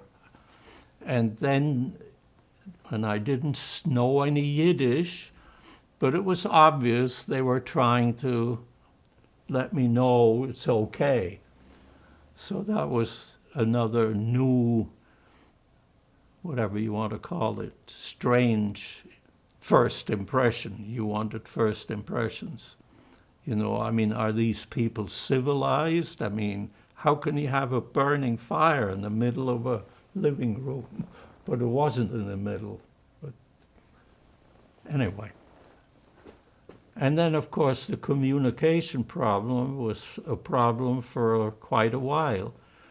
But the thing I've learned there, which I've confirmed many times since, that when you have to communicate, it's amazing of how well you can do that without speaking the other language. You go to Japan, I don't speak a word of Japanese, been there many times, but I was able to communicate the essentials, besides learning how to ask where the nearest toilet is. You go to a restaurant in Japan and you look at the absolute perfect replica of the different meals in the window outside, and you can either point at that, or my wife often was with me, and she was a very smart lady. She was able to actually copy the symbols and then show it to them, because the ones in the showroom were labeled with what they are. And if there were 10 peas in the plate in the window, there would be 10 peas when you get inside. You didn't have to speak any Japanese. That's just to make the point that the language problem isn't as serious as a lot of people think it is. I'd like to just get some details, just a little clarification. The name of the family who took you in? Their name was Davidson, and Mrs. Davidson and Mr. Davidson, and they it's worth describing them because they were, I mean, they saved my life. That's the bottom line. And how can you be anything else than grateful for that? But they really weren't prepared to do this nice thing that somehow or other they decided to do, namely to take in, myself and later my family. I should have said, and that's important, my brother, who came 2 months earlier than I did, he ended up in the same family. So even though, but he wasn't there when I arrived, and at the moment I don't remember, but he was there afterwards. But he had a pretty miserable life in England, and so he wasn't motivated, that's not the right word. I mean, his life was sufficiently miserable for different reasons than mine that he clearly took care of me, if you will, but not what that word normally implies. I mean, I could talk with him, but he had his own issues to deal with. In other words, he wasn't really in a mentality, for very legitimate reasons, to say, hey, I am this little guy's brother and I got to take care of him. But he did take care of me, but not, don't visualize, you now have your older brother and your problems are solved. That just isn't true. So anyway, that tells you who was there. And also I could speak with him in German, but that didn't, I had to get to know how to speak to the people who took me in. And he was, by the way, because, and this is also important, I think, because he was, by this time, either very close to, but I think over 16 years old. And in England, the school age which you can legally leave school at that time was 15, and he was clearly older. So naturally, in the eyes of the people who took the two of us in, he couldn't go to school, even if he wanted to, but they, of course, correctly felt, hey, I'm putting words in their mouth, we saved your life, obviously you're going to have to go to work. Forget about this, that you were kicked out of this wonderful Realschule in Germany, and now you can't go back to school. And that has stayed with my brother for, I think, the rest of his life, that he couldn't finish his high school, so to speak. Not that that stopped him from doing very well without that particular schooling. But I, on the other hand, was below 15, several years below. I was 12 and a half. So I had to go to school. So my next experience in England, I should also add, because everybody thinks, adult people who have their heart in the right place, they saved this family, and what more could you expect people to do? But as I said, they weren't really thinking through what it involves to then take care of a family. And that's a whole other story, because my parents, as you'll find out, came out one day on August 29th before the Second World War broke out. And then, of course, we almost immediately became enemy aliens. So here was another switch that both they and I had to go through, which wasn't the end of the world, but it was certainly not pleasant. Anyway,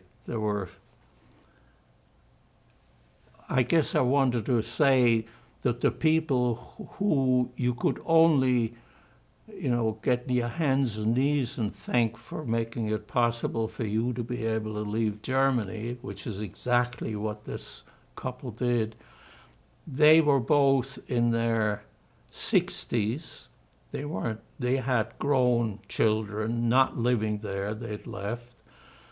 And that was something totally unanticipated for everybody who arranged all of these things. He turned out to be an alcoholic.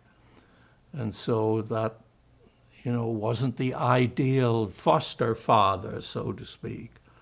But there it was, and I'm not blaming anybody for that. I know lots of very nice people who eventually change, become alcoholics or drug addicts or something. But anyway, that was a real problem and caused a lot of friction between his wife, who had in fact the heart of gold, and the fact that he was an alcoholic and behaved like it. And so there was a lot of friction between his wife and he, and the fact that they were taking care of us. They didn't see eye to eye on that at all. But that's not because they were Orthodox Jews. That's because they're two different people. One of them turned out to be an alcoholic, and the other had a heart of gold. And they got married for some reason. I don't know the history of that in detail. But you can sort of see that why England so far is very different than what might have imagined if you came from where I came and where I was going. It wasn't all of a sudden I'm in heaven here. There were all kinds of issues. And then, of course, the war started. And then Barrow was a prime target of the Luftwaffe. So lots of people got killed. And I didn't get killed, but I saw it all over the place. So that was also unexpected. And then, of course, going to school was a whole different new experience. But it seems hard to believe that I'm jumping the gun after I don't know how many hours of talking. Continue talking about school. Well, You want to take a break? no, not really. Okay. I'm just thinking about you guys. But anyway, school. Well, that really was, I had to go to school, but I didn't speak any English. So it was out of the question that I would go to I was now 13, of that order. And so I was eligible to go to high school, which in England at that time was called grammar school, but it's essentially high school. And high schools are also, the grammar schools are also college bound, just like the gymnasium was in Germany. That was sort of the system in those two European countries. And it was obvious that I didn't qualify to go to this college-bound thing because I didn't speak any English. And this was now where you start learning Latin and algebra and all of that kind of stuff in an English gymnasium-like high school, which is what the grammar school is. And everybody in England goes through the same system. I mean, there aren't that one school. They all have, in those days, they all had the same sort of curriculum everywhere, including this very worker-oriented town, Barrow-in-Furness. They had very good schools.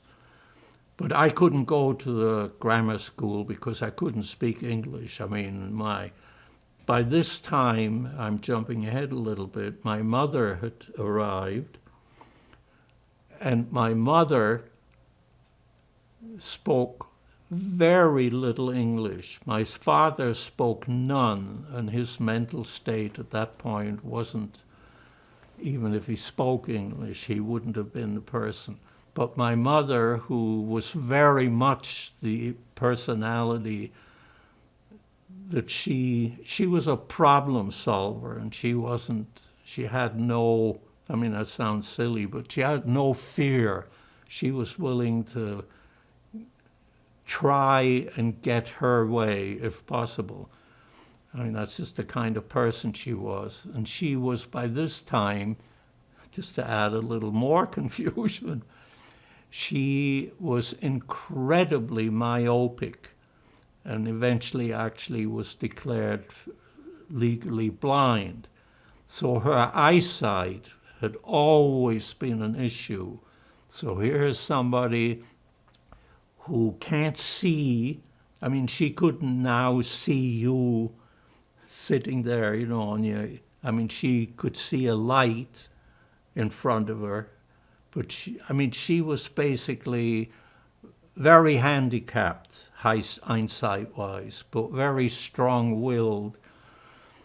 And so she was the one, knowing very little English, who went to the grammar school to try and find out what is it that I had to do to eventually qualify to get into grammar school. And of course, the first and foremost is he has to be able to read and write English because he has to use textbooks and all of that.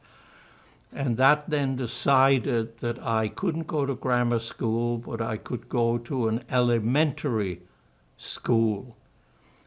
And that was, in Europe, they had this second kind of school where you go not to go to college, but where they train you for a trade, very much in the spirit later on here, like next door, we have a very good junior college, for, 2 years, and then if you're good, you can go to Stanford or Berkeley. Anyway, the schools were to teach you a trade, not to have read Homer or Shakespeare or anything like that. And so I went to that school, and there I was very fortunate because there was a teacher who, as an individual, was motivated to help me because he knew, hey, here's this nice little kid. The fact that he was Jewish may or may not have been of any interest to him, but it certainly wasn't negative from my point of view, the way he was very nice. And he undertook to teach me English, no other classes, just English. And what he did, among other things, is he would take a piece of paper with a lot of objects on it, a chair, a table, a cup, and on the opposite, and put a number on it, because obviously I could count, 1, 2, 3, 4, and he put a number by each object and the name underneath it. And so that's how I started knowing, hey, this is a cup. Then, however, he would, have me tell him the word cup, and then he would take the time, because I was the only kid in this situation. He taught me how to pronounce it. And the way I learned English was in this shipbuilding little town in northern England, Lancashire, where they spoke very thick Lancashire English dialect. And in Europe, dialects at that time weren't in any way symbolic of how refined you are.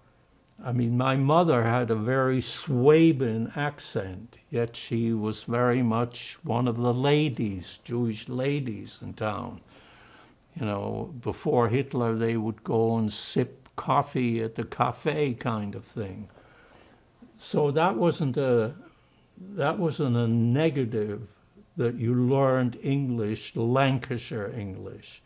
And by the way, if you speak Lancashire English the way they do, and that's what I learned, then if you go to London, nobody understands. That's not true, but a lot of people don't understand you. And going from Manchester to London is sort of like going from here to Yosemite. I mean, that sort of distance sort of thing. And it was like a different world, so to speak. And then, of course, on top of that, is it a big city or is it a shipbuilding workman's town? There were those differences. So anyway, I learned English in such fluent Lancashire English that I was chosen and I was motivated like you can't imagine how motivated I was to learn English, to be like the other kids. Because, and this is another twist that immigrants go through, all of them, and people forget that it applies to everybody who comes from somewhere else under these circumstances. Guess what? The English kids my age were very cruel and nasty because now the war had started and everything in England was, of course, about those German Nazi criminals who were, going to wipe us out and almost did. And so I was, of course, the enemy alien now.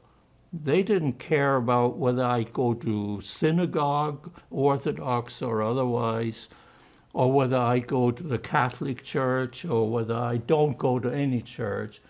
But I was now the Kraut kid, as far as the kid. Kraut is the derogatory way that Germans were identified during the war. I was the enemy alien kid.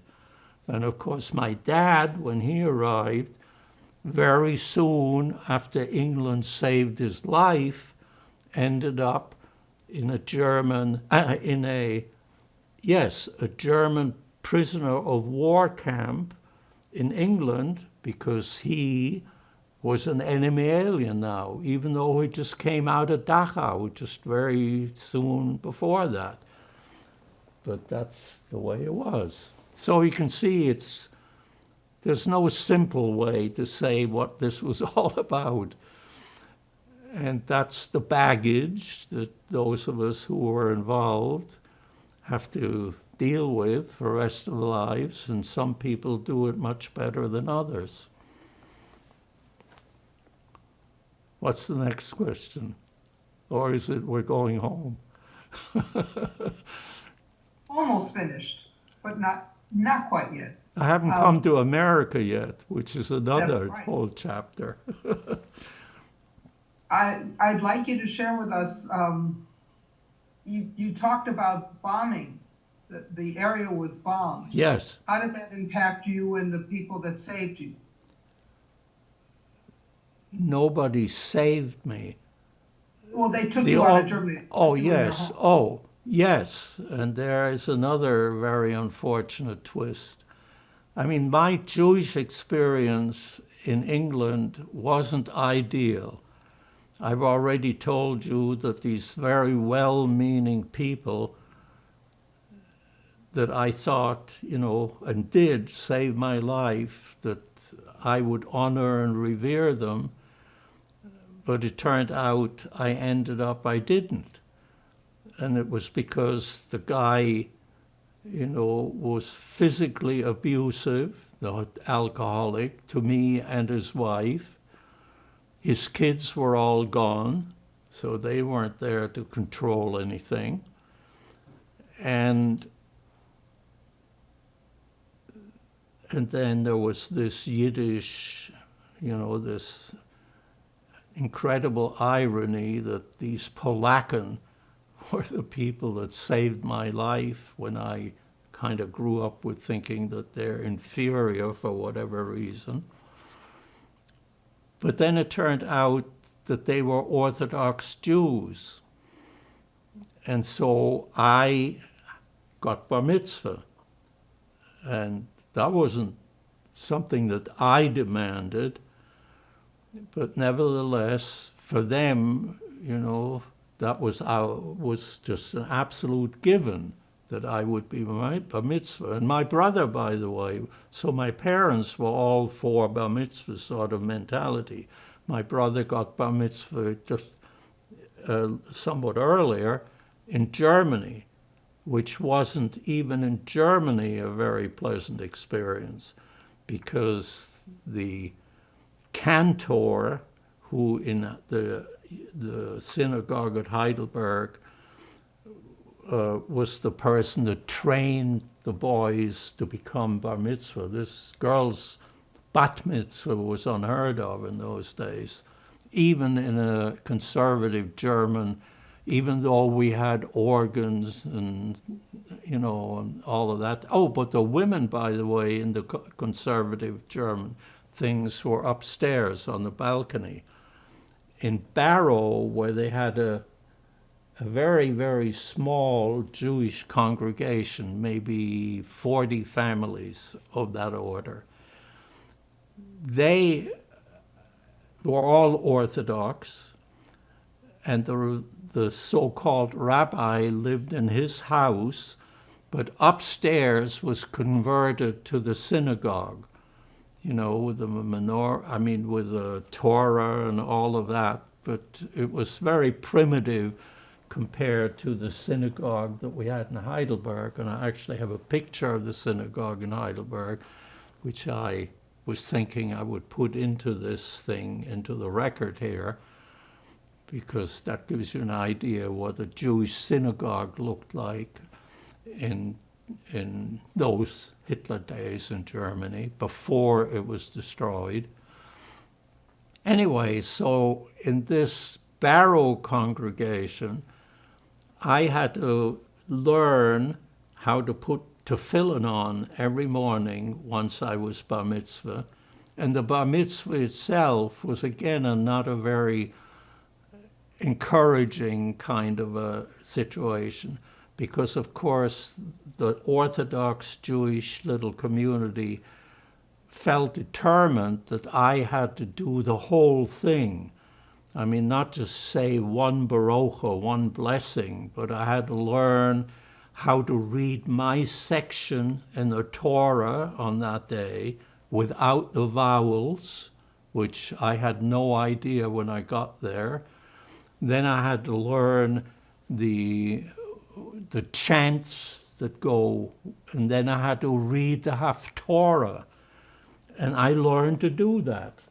But the thing that I also learned, which began to bother me at that age already, is I'm supposed to do all of this, and nobody give two hoots that I don't have a clue of what all of this means. I couldn't translate any of this.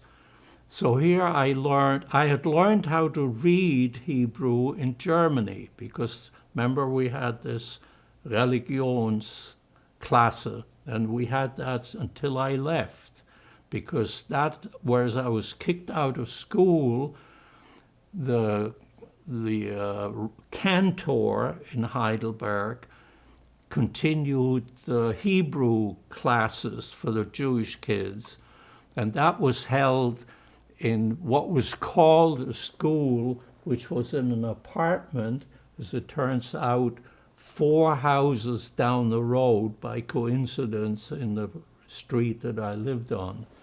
So that's why I still went, quote, to school, but primarily it was, all about Hebrew and Jewish, but this was in German, of course. And now jumped to England, where the fact that people didn't care one iota that I clearly didn't know what I was saying. I mean, when I compare that with bar mitzvah today, say in the US, where a 13-year-old is supposed to give, I mean, I'm being facetious, an adult evaluation, because he's now an adult at 13, to the whole congregation of how what he read in the Torah relates to the world that we now live in. Something that was brought about, 2,000 years ago, or how does it relate to your life today?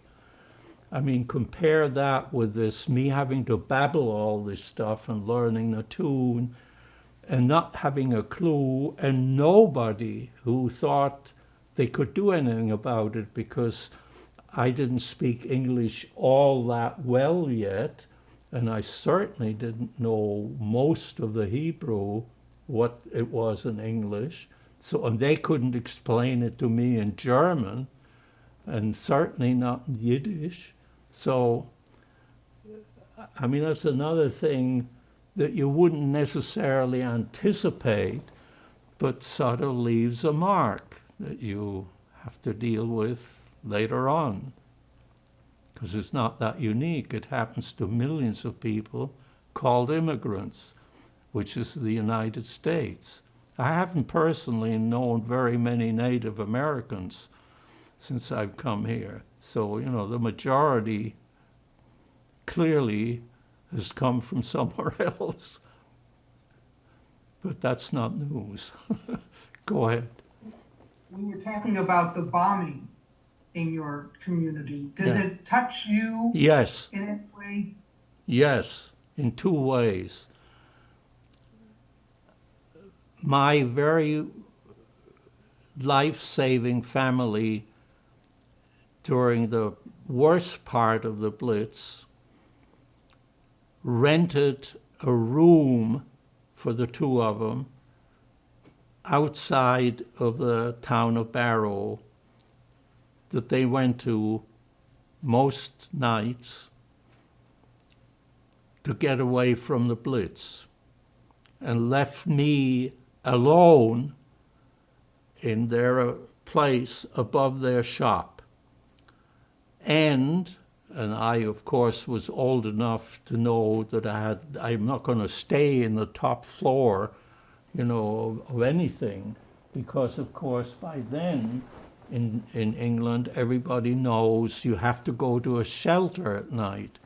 And indeed, there was a shelter, which was the basement of a big building about half a block away from my place.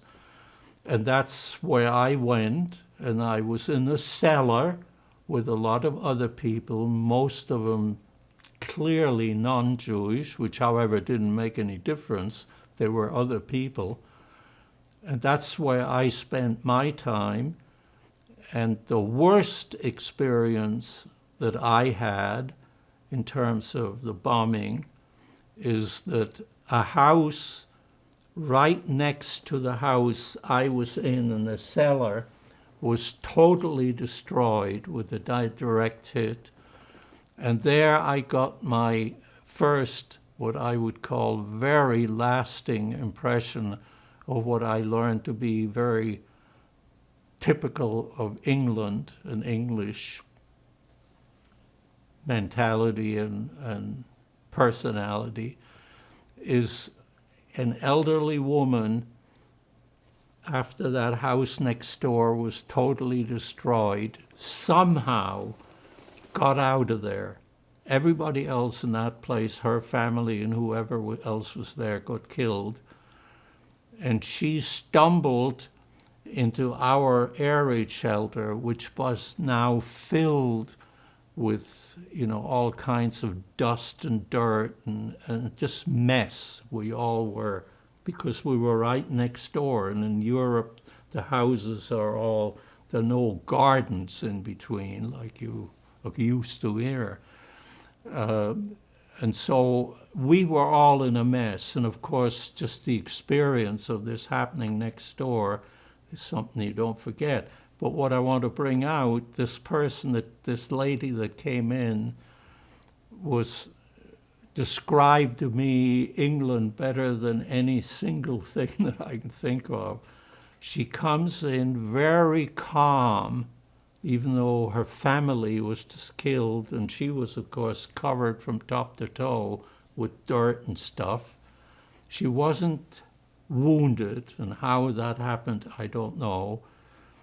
And she came and of course everybody was, you poor person. Her only comment was, could I have a mug of tea? And boy, that is the British mentality. I mean, they don't wear their feelings on their sleeve. I don't mean nobody does. But if I had to make a distinction between England and Germany and France and US, is that kind of a thing. I mean, that they don't show their emotions. Now, that doesn't mean never ever to anybody. But I mean, this business of sharing your emotions with everybody to varying degrees just doesn't exist to the same degree that it does in the US. I don't know whether that fits into what else? You have another question or you're done? No, where are your parents during all of this? Where in England did they go? My parents came, and this same, by the way, it wasn't just the Davidsons. I mean, the family that I keep saying to save my family, so to speak. It was actually, and I don't know the details of this, but I think it was the little Jewish community.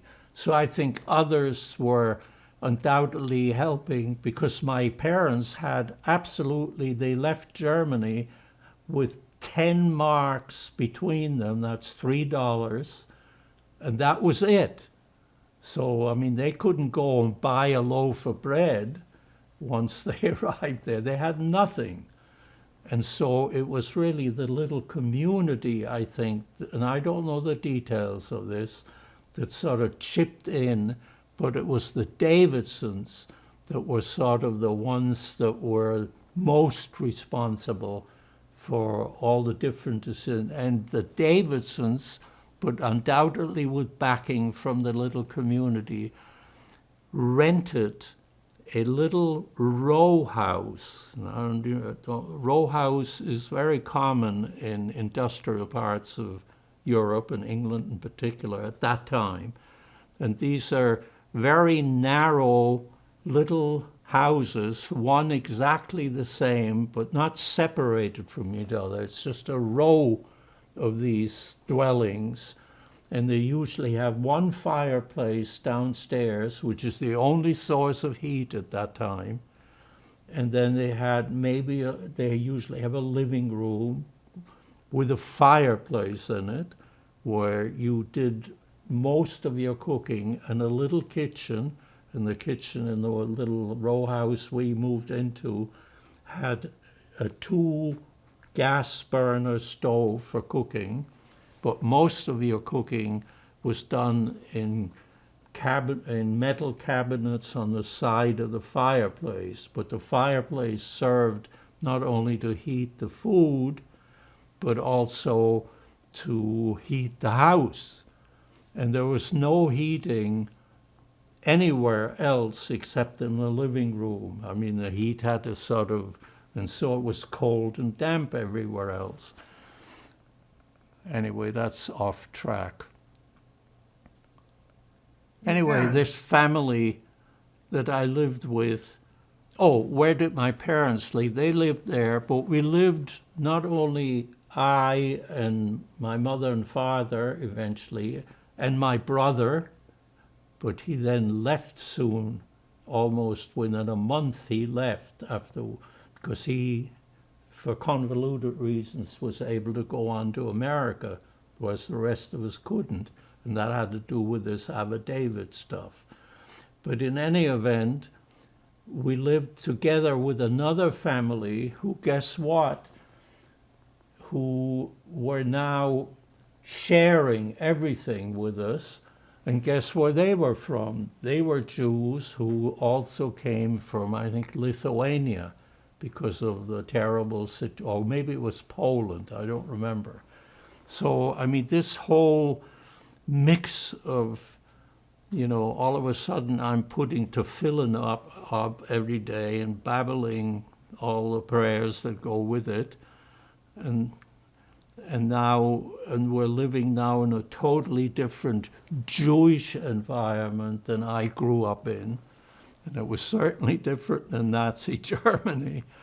But I mean, it wasn't, at last, I mean, my life, what I would call as starting as normal and then ending as absolutely fabulous, was when I was 21 years old and I landed in the United States.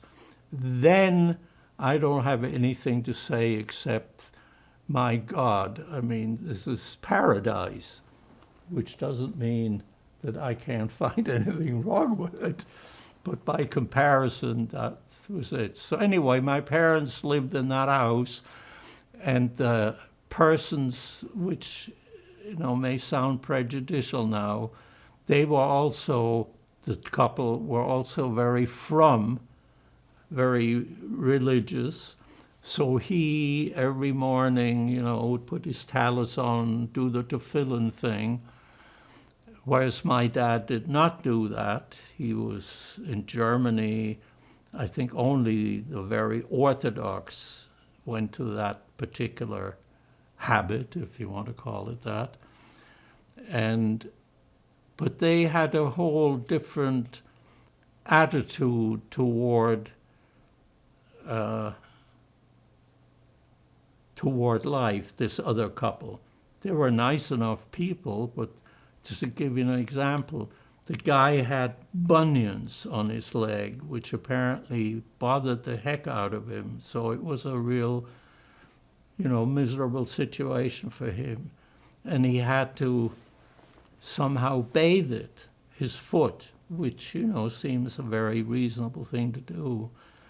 But there was no, shower was unheard of. There was no bathtub in this house. There was no hot water in this house unless you heated it on the 2-burner gas stove or the fireplace. Kettle was always on the fireplace. And the fireplace was going all the time because that was the heat source. So he needed a pot. Now, if you were German Jewish, with the emphasis on German, to use a cooking pot, and we only had one that was large enough to put your aching or whatever foot into as a relief. I think my parents, and I'm not justifying this, but just a different mentality, I think they would rather die than doing something so crude. But this guy took the pot and did it. And then the pot was washed out we did have cold water, or we could heat water on the fireplace, so he could wash it afterwards. But that's, again, another different mentality kind of world, but we were right in the middle of this. Okay. I wanted to ask you about the fates of the family members that were left behind in Germany. What happened All I know is I can give you 15 names for sure and more not for sure. And all I can really say is we know they disappeared from the face of the earth. And we know that they were all trapped in Germany because they could not get out of Germany. I remember now vividly how my father's two brothers who lived in Offenburg, where my father was born, and their family, how they, because they had older kids, so one of them had come to the United States, and she was desperately trying to qualify for somebody that could qualify to bring her parents out of Germany, but she couldn't do it because she didn't have any.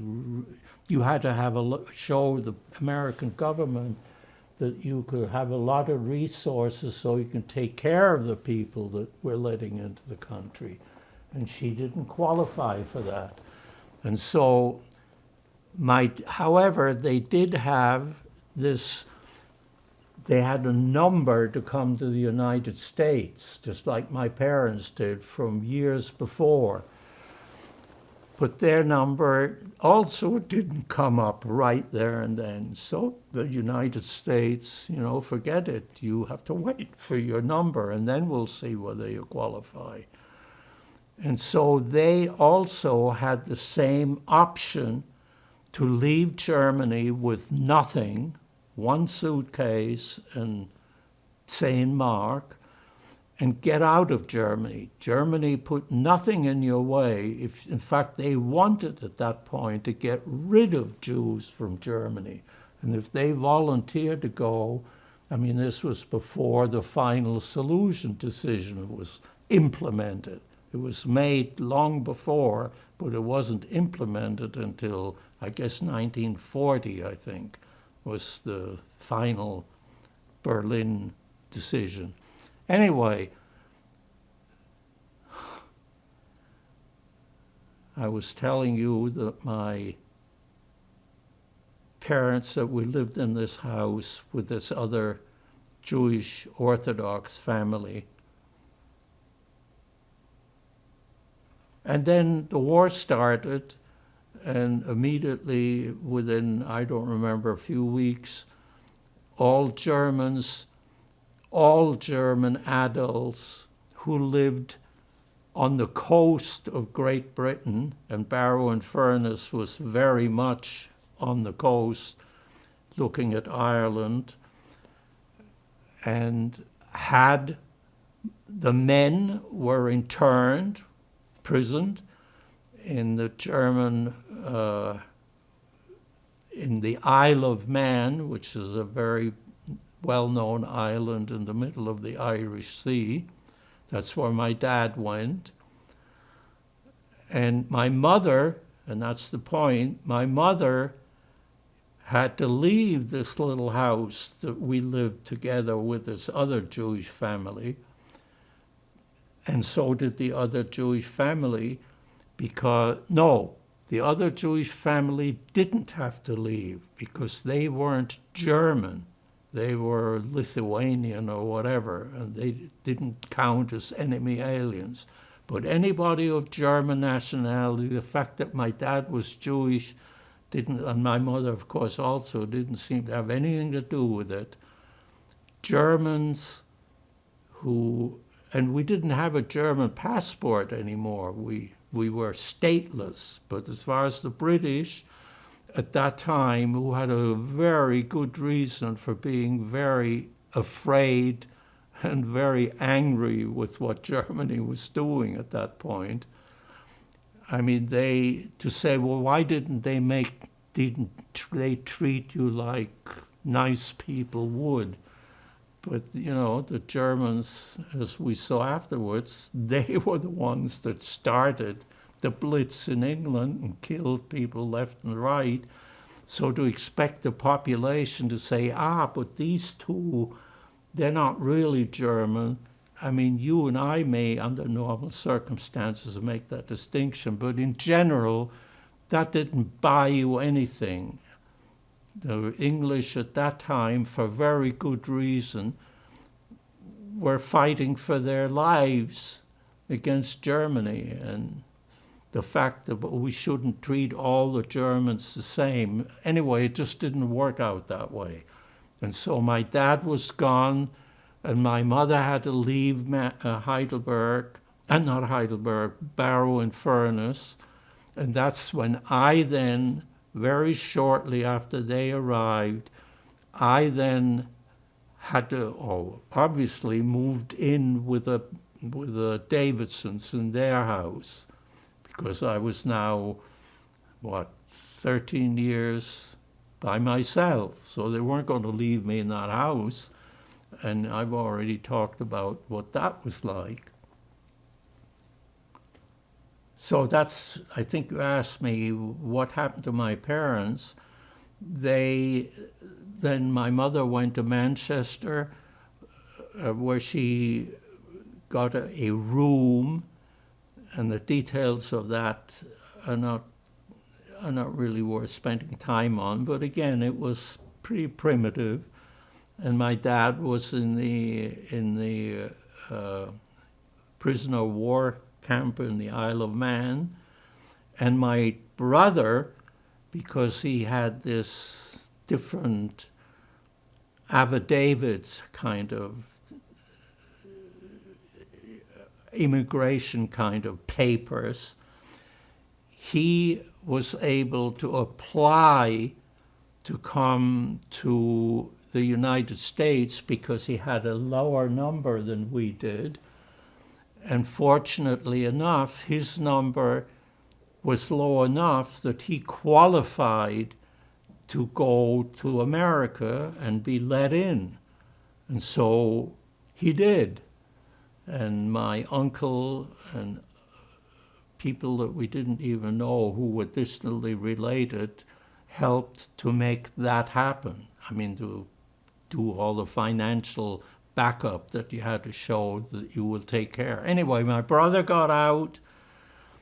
My parents were separated inland, my mother, my dad in the Isle of Man, and I ended up with the Davidsons. And then came the Blitz. Eventually, I left, and guess what? My mother, this is now several years later. I must have been 15 by now. And my mother was the one that got me eventually into grammar school, the college bound. When I learned enough English, she actually went to I remember the headmaster, she went in her very broken English, and emotional in the situation, convinced him that since I now spoke enough English to take the entrance exam, and as I said, I was motivated to learn English because the kids were making fun of me all the time, our little Kraut kid. I mean, they were really, and it was very nasty. I mean, it wasn't as bad as in Germany, but the only difference really is that in Germany, nobody reprimanded the kids for what they did. In England, at least, if the kids started beating me up or something like that, I think the teachers, stopped them, so to speak. But I was still the target, if you wish. But my parents then went their separate ways, but eventually, and they couldn't work. I mean, no enemy aliens got jobs early on. However, in time, and I don't remember the date line that well, but several years later, as I said, maybe when I was about 15 now, they were allowed to get a job.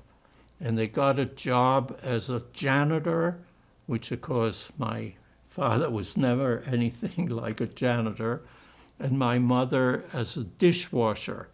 And of course her eyesight limited her a lot. of what she could or couldn't do. But anyway, that's what they ended up getting a job at a reform school where only kids in the reform school were allowed in who had a criminal record. And so, of course, they weren't about to say, we're going to take our boy out of the Barrow home, but they knew about the Blitz in Barrow and how I lived there. And so they are, of course, and the reform school was out in a little village in the country where there were no air raids.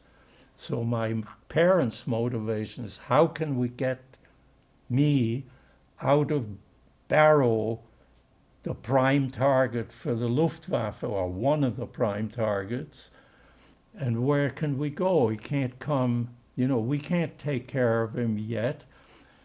But it turns out, here comes the next twist, they found that the reform school that they ended up in as the dishwasher and the janitor among these kids with criminal records, they learned that very close to this village called Clitheroe, that very near that village was an orphanage, a Methodist orphanage. And the details of this I don't really know because I wasn't there, I was in Barrow. But my mother, who was, as I said, a very determined individual and was still had still whatever it takes to do things that took courage, if you want to call it that. She went to this orphanage and convinced, and apparently that was quite a feat, convinced the reverend who was in charge of this Methodist orphanage that since they had their spiel about being Jewish German refugees and they're in this school and they can't take me into the school, that's not allowed, could I become a member of the Methodist orphanage? And it's a long story, I won't tell it, so relax. She managed to convince the guy, and one of the ways, again, an unusual twist, she claims that the reason she was finally able to manage to convince him to take me in was because she said, we are earning a certain amount of money as cook or dishwasher or whatever, kitchen person and janitor, and we're willing to pay a certain amount for my keep, but to the best of their ability, and they somehow negotiated what the best of their abilities, which wasn't very much, but it was a lot when you had next to nothing. Anyway, the guy said yes. Then, however, another interesting, now Jewish twist, he said, there's only one condition under which we will take him with next to no financial backup from you, but a goodwill. He's going to have to become Methodist. And my mother, again, because she had the kind of personality, very persevering and smart, she apparently, I wasn't there, I was in Barrow, but she obviously somehow convinced this guy that doesn't seem fair, that he would have to deny his heritage now because he's Jewish, and you guys, you're a Methodist church-oriented place, give me all this thing of how you're doing this for the needy, but you're making this condition that he has to give up being Jewish and join in what, of course, the Methodists, like a lot of other denominations, were interested in, become us. We don't want you if you want to be an outsider. And so they finally negotiated that I could go there, but guess what happened to me? Because my mother, who undoubtedly meant well, to say the least, didn't realize that from my point of view, I was now the only Jewish kid who didn't go every single morning with everybody else into the big, beautiful hall and sing, Christ be saved, or whatever. I mean, I had to stay and sit on my bed in the dormitory with a lot of other beds while all the other kids did their thing. So once again, I was sort of odd man out. But needless to say, relative to what was Germany like, it was very good. And it was through this orphanage then that eventually they initiated that a number of the other kids in that school were now old enough to go to the college-bound high school, and that was in a different town, Barrow, and we all could go and take an exam, an entry exam, and if you passed the entry exam at the high school from this orphanage school that they had, where, however, the emphasis was primarily on, religious Christianity sort of stuff, not preparing you in physics or chemistry or math or anything, but so to go to a regular school was a real great thing to accomplish. And of course, my parents certainly also felt that.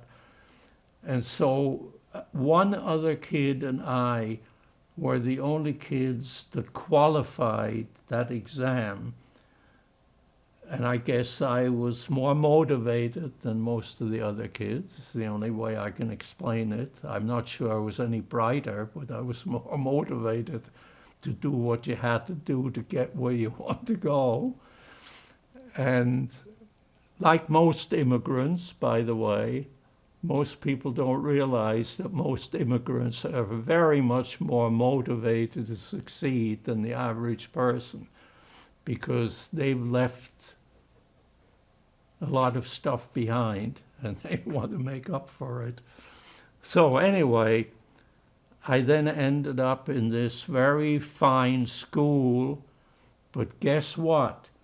In an English college bound called grammar school, you're in a given class, they called it forms, where everybody in that class sort of goes together to the various subjects that you take. And that the guy in charge of that class, of which I was now a member, was very anti-German, because he was old, because most of the young men, of course, were off in the army somewhere, English people. But this guy was in the First World War and apparently had experience which netted out that he hated Germans, and especially now that they were killing the English all over Coventry, London, Manchester, Barrow-in-Furness. I mean, they were the enemy. And guess what I became? I was that, he referred to me as that sneering Germans. I don't remember what the next word was, but it was not very nice, because since I was motivated, I did pretty well in the school. I mean, I wasn't the best, but I was clearly doing better than average. And that just, whatever, he was, what's the saying, something gall. I mean, he just couldn't handle it. I mean, he took it out on me. So here in the orphanage, I was the only Jewish kid who, however, except for this, that I had to, I like my brother, really originally was unhappy that he couldn't join the Hitler Youth. I would have been perfectly happy to go with the other kids to their religious service. I mean, at that point, I wanted to be a kid with the other kids. I mean, I didn't come with all kinds of, but I'm Jewish and, you know, what will the rest of the Jews mean, et cetera, et cetera. I think you give me a signal, which means go on to the next question. Go ahead, if there is another. I have a few more questions. Okay, If you knew that. I'm up to it. I've never had anybody wanted to listen to me that long. Go ahead. I'd like to know when you arrived in the UK and also when you arrived in the US. I arrived in the UK on, give me a second, about a month before World War II broke out. The war broke out in I think 1st of September of 1939. So a month or a month and a half before that. But I'm not absolutely certain to the nearest month anymore, because I would have to do the math and my hippocampus doesn't help me on that anymore. So anyway, in the US, I have a picture which I thought I would include of my American visa. And it has my name, and that's why I want to include it, which a lot of people wouldn't necessarily guess. It's the only document I have on an official document, namely the visa for my entry to the United States. And guess what it says? Erich Sigmund Israel Kahn. So it's the only evidence I have that that was my name before I changed it 5 years later. And that's a whole other story, but I don't think that's important enough to bring up. When did you arrive in the US? I can get the date if I have 1 second to look for it. No, we'll get it later. That's fine. But I have the picture of it, which I thought I would include here because it has this. I mean, a lot of people don't know how many of us changed our names or why. It didn't have anything whatsoever do with that the guy at Ellis Island couldn't spell my name. I mean, which is why a lot of people lost their native names. But that wasn't true here at all. I mean, I chose to change my name. You did mention that you were 21 when you got here. Exactly. Were you able to get any additional education in the United States? Oh, absolutely. Not right then, not at all, but later on. I mean, as I said, everything after that is plus, plus, plus, plus. Not only, I mean, I now had all the opportunities that any immigrant who's motivated to try hard, and a lot of them that I know, whether they're Jewish or otherwise, is totally beside the point in my mind. I mean, if you are motivated to improve your life in some way, then this place is without, what's the word? I mean, there's no competition that I know in the world that offers you more opportunity, which, however, doesn't mean that they offer it equally to everybody. I mean, we see it then and we see it now that that unfortunately isn't at all the way we're going to treat everybody independent of whether they look or are different. I mean, now being different is getting to be a real burden in this country. And not by different, I mean just looking different. So what kind of education were you able to get in the U.S.? Well, I have to say, for many years, I couldn't afford to go to any higher education. Remember, I by now had what in England would allow you to start your college education. I was 21, and I eventually passed my exams in the high school with a nasty teacher, but I passed the exams, and that's what ticked the hell out of him, sort of. But in any event, so I came with a very good European high school record, which European high schools at that time, and I could back that up, but that's out of different theme,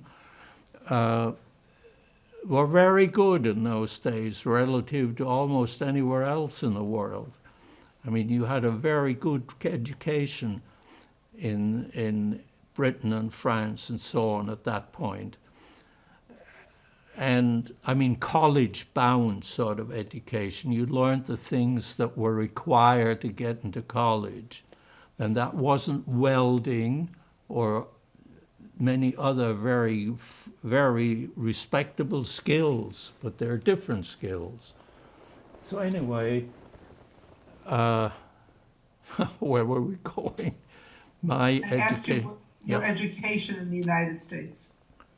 Okay, so I had to work, and here came another twist, which you wouldn't anticipate. I was desperate to get a job because I had no money. You know, I did have some jobs in England, but they were all sort of Mickey Mouse jobs and I was blitzed. I was bombed out in England several times, but let's forget that. But anyway, I basically had no money. And my brother already was here and had at that particular point a job. And my parents then I came to the United States at that date we said earlier. I came with my parents because I had the same affidavit number that they did. So we came together to the United States. So here we were, and we ended up in Alameda in a little apartment. My brother moved in. He had lived somewhere else before. And my parents and I had to go to work. I mean, you know, we had to pay the rent and food and whatever, and my brother had to go to work. And my dad was still basically a broken man, and by this time was about 70, and he didn't speak very much English until the day he died. He did speak some, but he just, as I say, he just wasn't his usual self as a result of his experience. But my mother was just the opposite.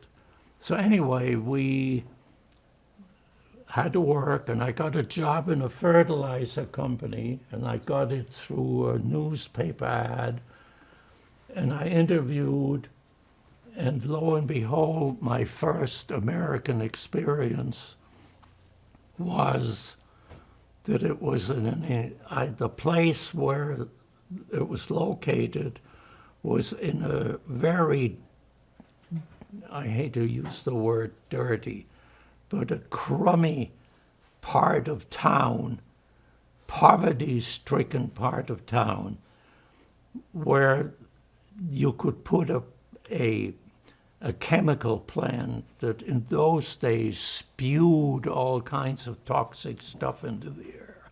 This was now 19, help me, when I first came to America was 48, I guess. 48 is close enough. Anyway, so I got this job, and the first opportunity gift was that they were looking for somebody to work in what they called their laboratory, which was a broken down shack next to the to the plant. But my title would be chemist, because in England I had chemistry and physics toward the end of my high school training. And so I could do a fair amount of name dropping in chemistry. And I was told, don't worry about that in England you wouldn't become the chemist. If they want to make you the chemist, and they also paid a salary, I don't remember what, but compared with what I earned in England, it was like I was the president of the company. I mean, exaggerating. But I thought, I need a job. And here it's, all I had to do was follow the ad. And yes, it is in a miserable part of town. I'll take it. So I took it. And that was a big mistake. But, I didn't know any better. And neither did anybody else, because everybody agreed, you've got to get a job because we need to earn money. And so I took the job, but then I came my next big twist. It turned out that part of my job was to go out on the plant several times a day and collect samples from this incredibly dirty, choking chemical factory. In other words, you could barely breathe. And what was the new twist? Everybody on that plant, except I and one other person who was in charge of the laboratory, which consisted of him and me and one other person who called himself director of research, which is hindsight sort of a joke, but that's what happened. Guess who was on the plant? Exclusively African Americans. So I was the only Caucasian, because the other guy didn't have to collect the samples. I was the only Caucasian.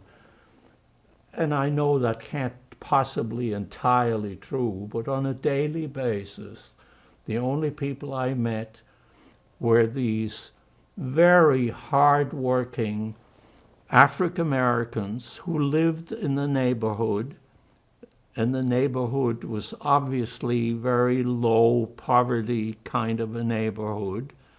I mean, there weren't any Jaguars or anything like that. There were some cars.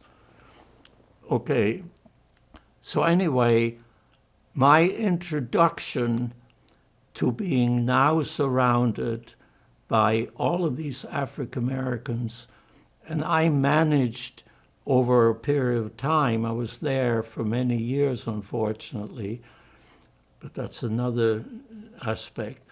I learned to really have real rapport with these people who worked there. I mean, I really managed to be one of their buddies, so to speak. But to me, it was the first time in my life that I felt ashamed of being a Caucasian. So that was another new experience, and what I call another twist. I mean, before that, I know I was, not in the best situation because I was Jewish, But now all of a sudden I felt like, why are they being treated in such an incredibly unfair way relative to me, except for the stupid building I was in, which was, by the way, torn down soon after I left because it was unfit for human habitation. But these people lived there and they were treated like dirt as far as I was concerned. And that's what Oakland, West Oakland, was like in 1948 in California. And so that came as a big surprise to me, because everything else in California, like when I eventually went to Berkeley, I mean, it was like night and day. He says, I've got to quit. Oh, I'm keeping my eyes, apparently. I have a problem with my eyelids, and I think he's telling me that. Whatever.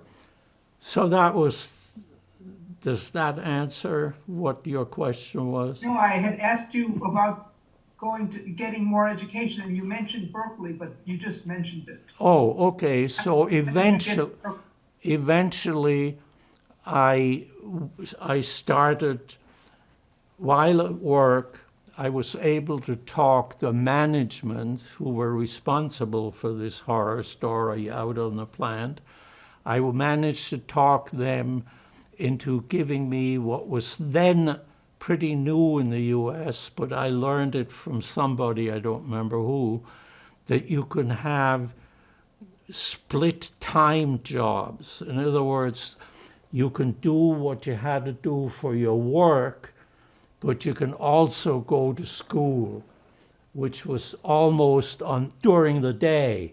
In other words, that you can work certain hours during the day if your job allowed that, and then come in the evenings so you can go to classes. If you live in Oakland, there's a university near there called University of California. And the bottom line is I was able to talk because I learned from my mother.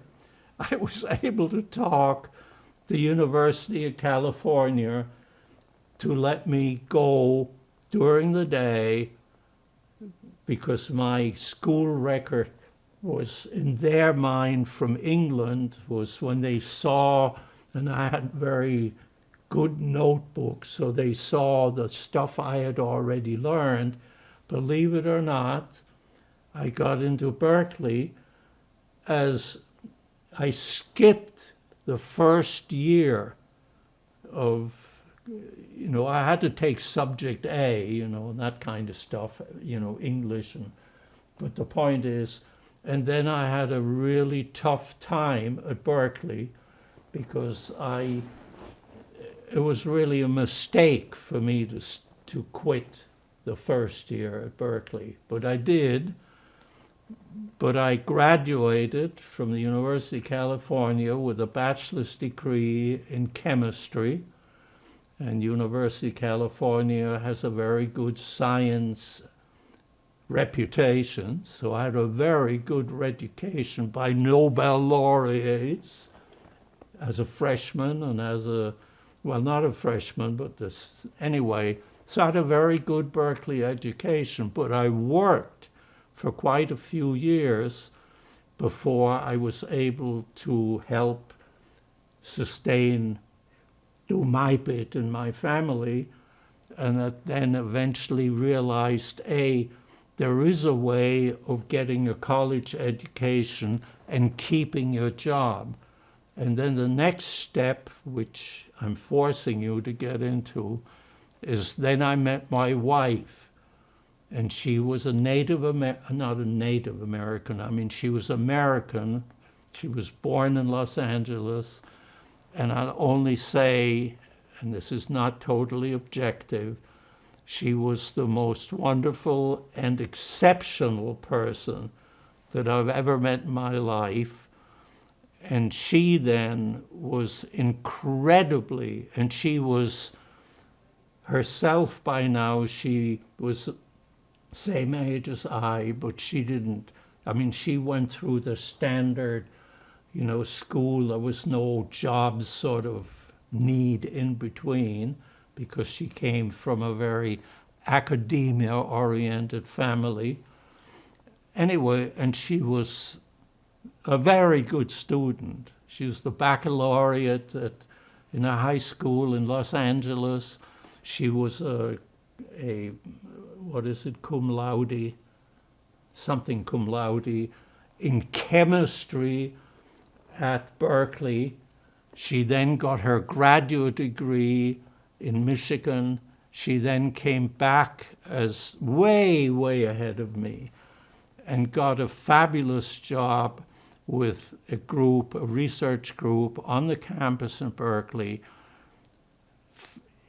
an institute that was headed up by Melvin Calvin, who the group, with Melvin Calvin as the leader, got the Nobel Prize in chemistry. So anyway, I'm only saying this, she was an exceptional purpose, and all of this stuff that you see here, paintings and all of that, that's all her stuff. So she was somebody who used, one of the very few people I know who was very good at using both sides, her left and her right brain. I'm a left brainer. She was both. And she was very humble, which was maybe the most unusual characteristic for somebody that had that much to offer. But it was a God-sent gift for me. I mean, without her, I wouldn't have done any of this going to college. And I mean, it was her idea. And yes, we lived on $150 through all my graduate career. And then we had a baby and a family eventually. And a lot of the couples that were in the same boat, but not the same mixture of backgrounds, the wives couldn't take having to live on 150 years a month and raise a family for 4 years. And so a lot of the guys quit graduate school. Of the couples, the majority of graduate students were single. And so having $150 wasn't that big a deal. But anyway, that was, to me, my wife is responsible for me being able to do whatever I did after that. And I finally, got a PhD in physics, and from there on, my career took off. And I did, in my opinion, I had an incredibly fortunate set of circumstances where I never felt that I was limited by anything other than my abilities. Not that, that the competition, I mean, I think I got as good a job as I was capable of doing. And had I been promoted, which a lot of other people did or aimed toward, that I think I would have made a mistake. In other words, I think the whole story in the United States, for me personally, has been a big plus. Can you tell us a little bit about your professional career? You just said your professional career, but you didn't say what you did. Well, I started with a PhD, and I joined a very fine research institute, which is right here in this area. It's the IBM Almaden Research Institute. And I got a job there. I mean, it was another twist, but it was sort of an American twist now, a good one. I was given a job. I mean, obviously, when you come out of graduate school, you go and you give a seminar of the wonderful things you did for your thesis. And then comes, now what do I do in this organization? What do you expect me to do? And after they were through talking to me, I realized that I was the 5th employee in this new West Coast because IBM is a huge company. There were 400 and some thousand employees. So, I mean, this was the West Coast new research lab that I joined as number 5. And the other people, one of them was an MD, a doctor, one was a psychologist, one was I think you call it philologist, a language-oriented person, and the guy who interviewed me was a theoretician, a physicist, and he was to be my manager. And so when I asked him when they had listened to what I did for my thesis, which was really not very much related at all to anything that IBM was interested in, then I already thought, my God, what am I doing as a very physics or chemical physics oriented graduate student? What am I doing with a philologist and a psychologist and an MD? I mean, how do I fit in? So I had not the audacity, but I asked my future manager, if I were to get a job, what do you want me to do? And he said, well, we don't have anybody who has this chemical physics background. So, and these are his words. Now, this is in America for somebody who comes with my experience in Europe. He says to me, we haven't, or I haven't, he hadn't, the vaguest idea of what we would want you to do. Now, can you, I mean, that's about as un-American as I've ever heard now. But this was then. And this was at IBM, which had a totally different ethics. And I mean, they were pretty advanced in many ways then. Not so much anymore, but they were then. So anyway, I couldn't believe it. You know, what do you mean you have no idea? I don't know how I worded it, but I was flabbergasted. And he said, you know, I obviously got him to say, well, you know, you got to tell me a little more what you expect me to do if I take this job, and or if you give me this job, because at that time I thought I would be lucky to get a job, let alone that I can tell them. And he says, if we hire you, we want you to tell us what, with your background and your training and what we think from the little we know about you so far, we want you to tell us, and we'll give you 6 months to figure out, to come up with a working plan if we hire you. 6 months, and you, if you can tell us of your project that you think would be worth us supporting and could give us some kind of a clue of why we should be doing that rather than some other of millions of important things he could name, but how it might fit in someday into a company that I knew nothing about. I mean, if you were in a chemistry department in those days, I hadn't ever been near a computer, let alone use one.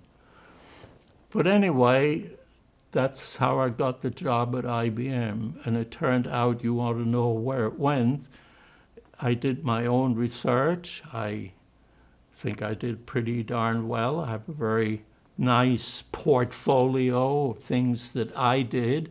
But as what happens in American industry, and I bet everywhere else too, if you do a reasonable job when you first get hired, and if you have sort of people skills, and I think I have reasonable people skills. I know a lot of other people who do at least as well.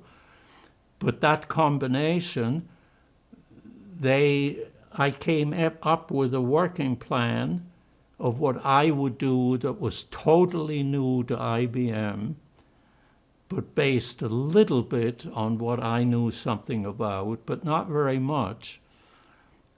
And I sold to them that is worth doing, and they wanted to know what is it that you need, and here comes the next American surprise. They liked my proposal, but I told them in order to eventually accomplish this, I need what today would be, I would say, like $5 million worth of equipment today. And they said, write it up. You're hired. So, I mean, how could I not like America? And it's been glorious ever since, and I didn't want to retire. My wife helped me to do that for good reason, but I wouldn't have done it. Anyway, is that enough about my profession? If you say so.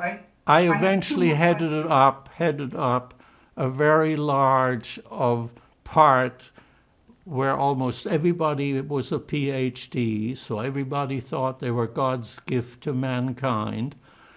And I was able to deal with these people, but I had to, because management, upper management, said you're doing a reasonable job in what you came in and said you wanted to do yourself. And I did do a reasonable job because I had this incredible backup equipment to do it with.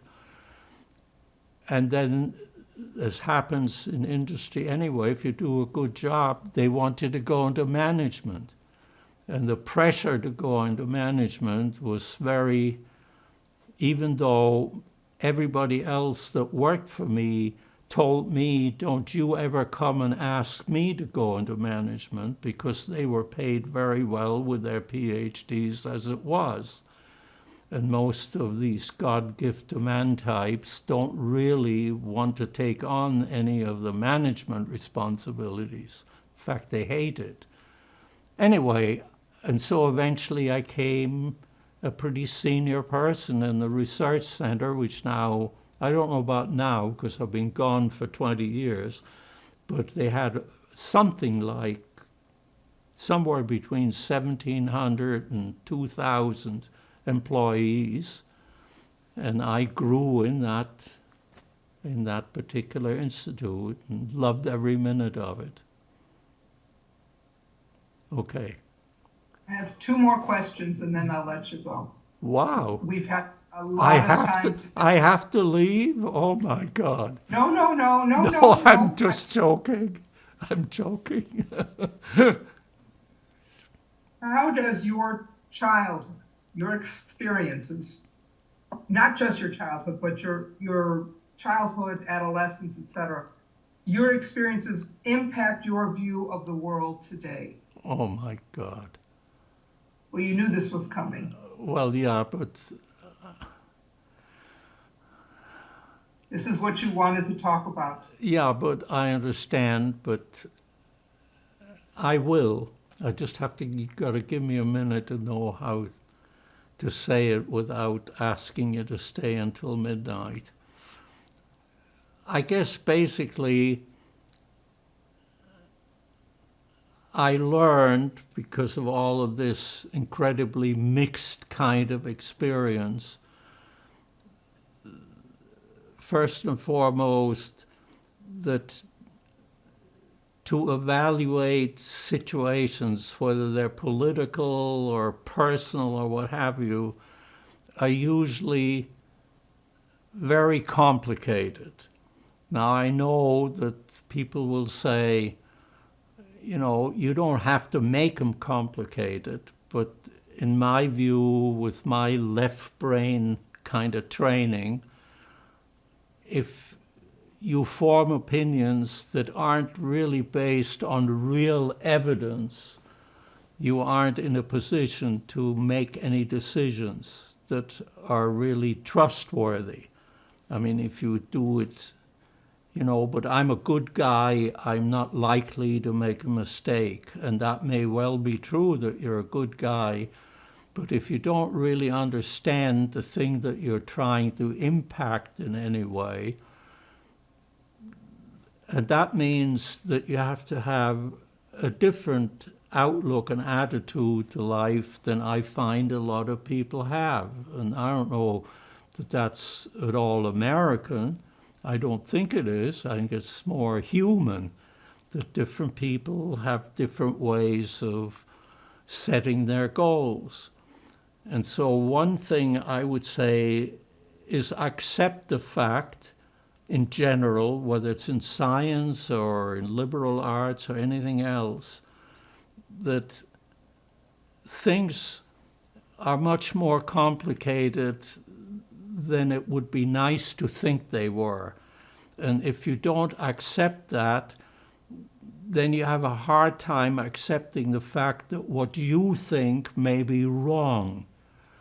I mean, you have all kinds of ideas about, and of course, I'm very sensitive, and my wife, who had a totally different, wonderful background all her life, however, ended up in the same place, we were both very interested to learn more of why people are different than why they are the same and fit my particular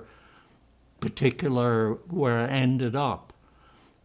I mean, to an interest of why are other people different, and not why are they white or black or green or yellow or whatever, or they're scientists or they're chemists, but why do they behave as human beings the way they do? And that's just a very multifaceted kind of thing to ask. So I'm very happy to say that we created an environment in our home, which I recommend to others who are interested, of making sure that our kids grew up valuing to learn why people are different, whether it's their race or their religion or their interests in life, but not be so judgmental all the time, because it isn't like me, it's obviously inferior. And that's just something that a lot of young people, fortunately, my own kids, and I would claim they have many friends, as most of our kids do. My kids, by the way, are now all adults, finished their college. I mean, they were all very privileged because we instilled that to them, and they obviously took it up. And they're all doing well, as far as I'm concerned, but they have lived a life so far where they have the same interests that we have, but that manifests itself in a different way. And I could give you one example at least of the kind of thing I'm talking about. How do you make your kids learn about different people in the world? Shall I answer that? Okay, we, for example, when our kids were small, we have 3 kids, and the oldest then was up until 16, the youngest must have been about 9, and then everything, the in-between part. And during those in-between years, we decided, everybody was talking, hey, we're going over to Paris, or we're going to Yosemite, and this, that, and the other thing. And we were just beginning, and we decided we can't afford to take our kids, to Paris for the weekend. I mean, who can? And so we decided together, and we heard of this program which was called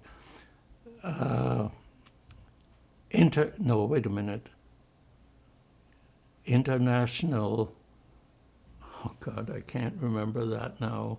Anyway, what it was an organization that brought together young people from all over the world with host families in the United States. Nothing to do with Jewish or Christian or anything like that, but just that you would like to have a young person from Timbuktu in Africa, if that's what you were interested in, to come and stay with you for 1 year, no money involved. This wasn't an au pair or, you had to do a job to become here. But you had to become a member of a family in the United States. And my wife, who came from Los Angeles and lived a fabulous American life, was a very good representative of America, so to speak, the good part of America, in my opinion. And we qualified, but it was a very well vetted organization where they vetted the people and where they came from to the people that they found in the U.S. that were interested in meeting and having those people. Just the same job you have in finding people to come and do this thing. You vet them. I mean, you find out, do they breathe or whatever. So anyway, we were part of that, and we had 9, for 1 year at a time, 9 young people, and I'll just rattle it off, from Venezuela, from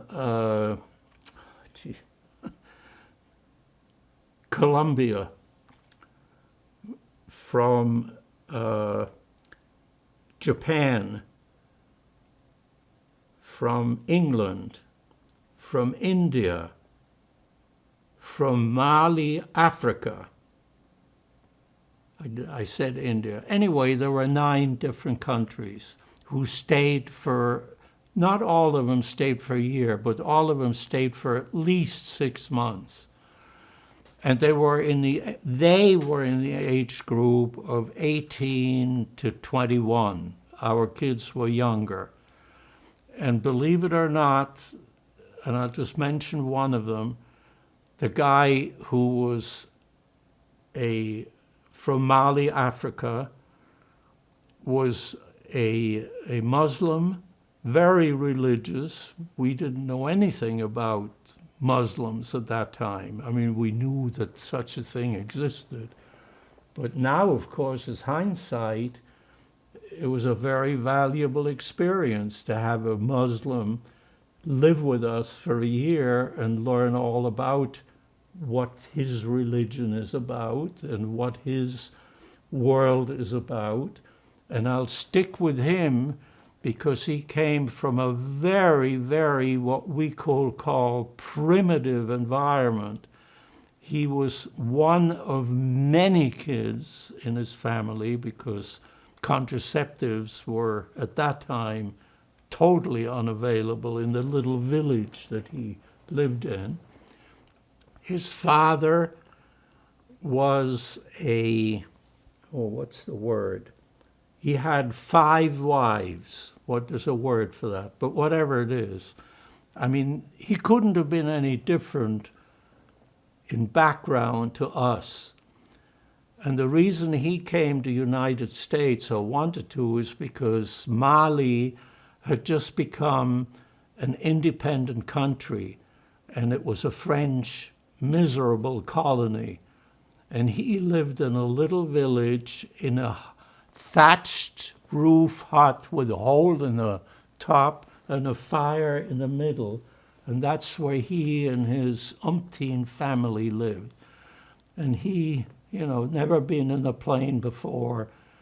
He arrived here I already said, he came from this incredibly, apparently the women in that culture would walk a mile or more every day with a thing on their head to bring water. Now that was sort of an extreme of the visitors we had, but we had everything from that to people who were to kids who were very much more like Europeans and what have you, and everything in between from all of these different countries. And our kids and we learned an incredible amount with that experience. Now, the reason I'm saying this at the end, I mean, nowadays, our kids, and I could care less about my generation. I mean, my generation is gone in terms of changing the world. But my kids and my grandkids, they're the ones, and your grandkids and everybody's grandkids, they're obviously going to be the future, whatever it's going to turn out to be. And this experience of bringing up your family to welcome the opportunity to find out how other people see the world is incredibly rewarding. The guy from Africa now he isn't because he died, he's now was 60-some years old. You know, he was there, you know, when I was, you know, just getting married. I was 27 then, I'm now 97, so this is way back then. But that experience taught us, this guy wrote us letters over the years, and we, of course, responded. And just before he died, I couldn't believe it. He by then had become the teacher in his little village, and his village may have been bigger by then, for all I know. We never visited there, which is a whole other story. But anyway, he wrote us letters because he went back to his environment of what we would call ultra poverty. You know, how could you be happy living that way is what I would, and most people would, I think, say. I mean, that really takes something. He wrote us letters which sort of was telling us of what our problems are, and it had nothing to do with, you know, material anything. It was all sort of, you could call it sort of his religious view of what human beings are here to accomplish. I mean, there was never any complaints or, you know, I need help. He was sort of writing letters. He was a very wise person. And in addition to that, of all the different people we had living with us, he was the one that got along best with our kids. Our kids loved him because he knew all about family and how to deal with kids and parents and all of that, different to what the way we do it. But their values, you know, can in many ways run circles around us. And so to me, the bottom line is, you know, and of course where that comes in, I chose to spend 3 years at the end of my career to go to Germany under one, and I did. I spent 3 years in Germany in various universities because by then I was on the faculty at Stanford, and I chose to go with my wife to Germany, who was very supportive of that.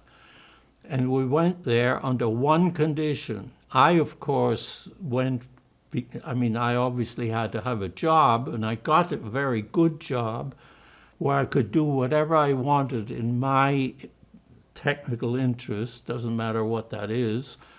And I made the condition, though, that I am only coming, I'm Jewish, and I'm only coming to Germany, which, of course, most of my Jewish, not all, but most of my Jewish friends felt, you know, you must be out of your mind. Why would you, with your history, want to go 3 years?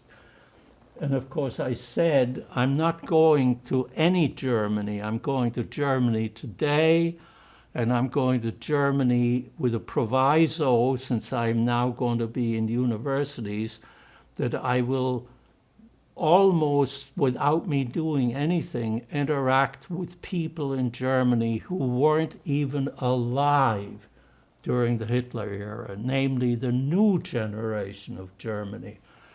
And until the more recent developments, the whole Middle Eastern situation, I think Germany, from being taken by Hitler from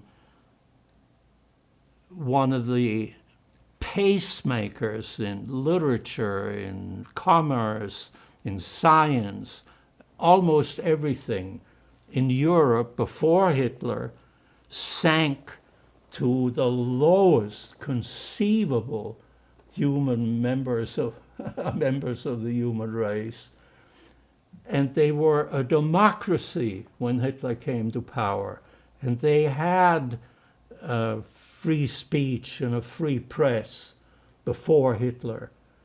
And they were among the most advanced. Whether America thought of Germany that way, I don't know, because we also think we're sort of exceptional.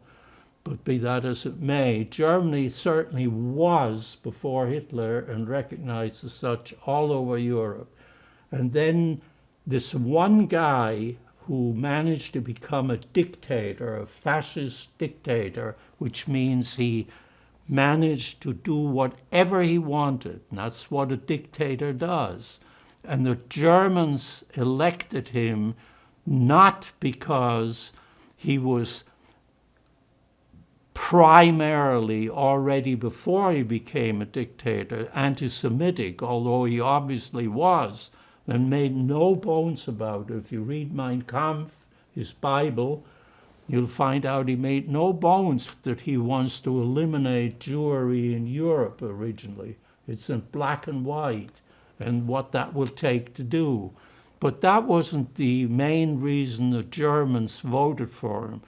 They voted for him just like people in the US voted, I'm happy to say, for somebody called Franklin Roosevelt, because Hitler, in fact, provided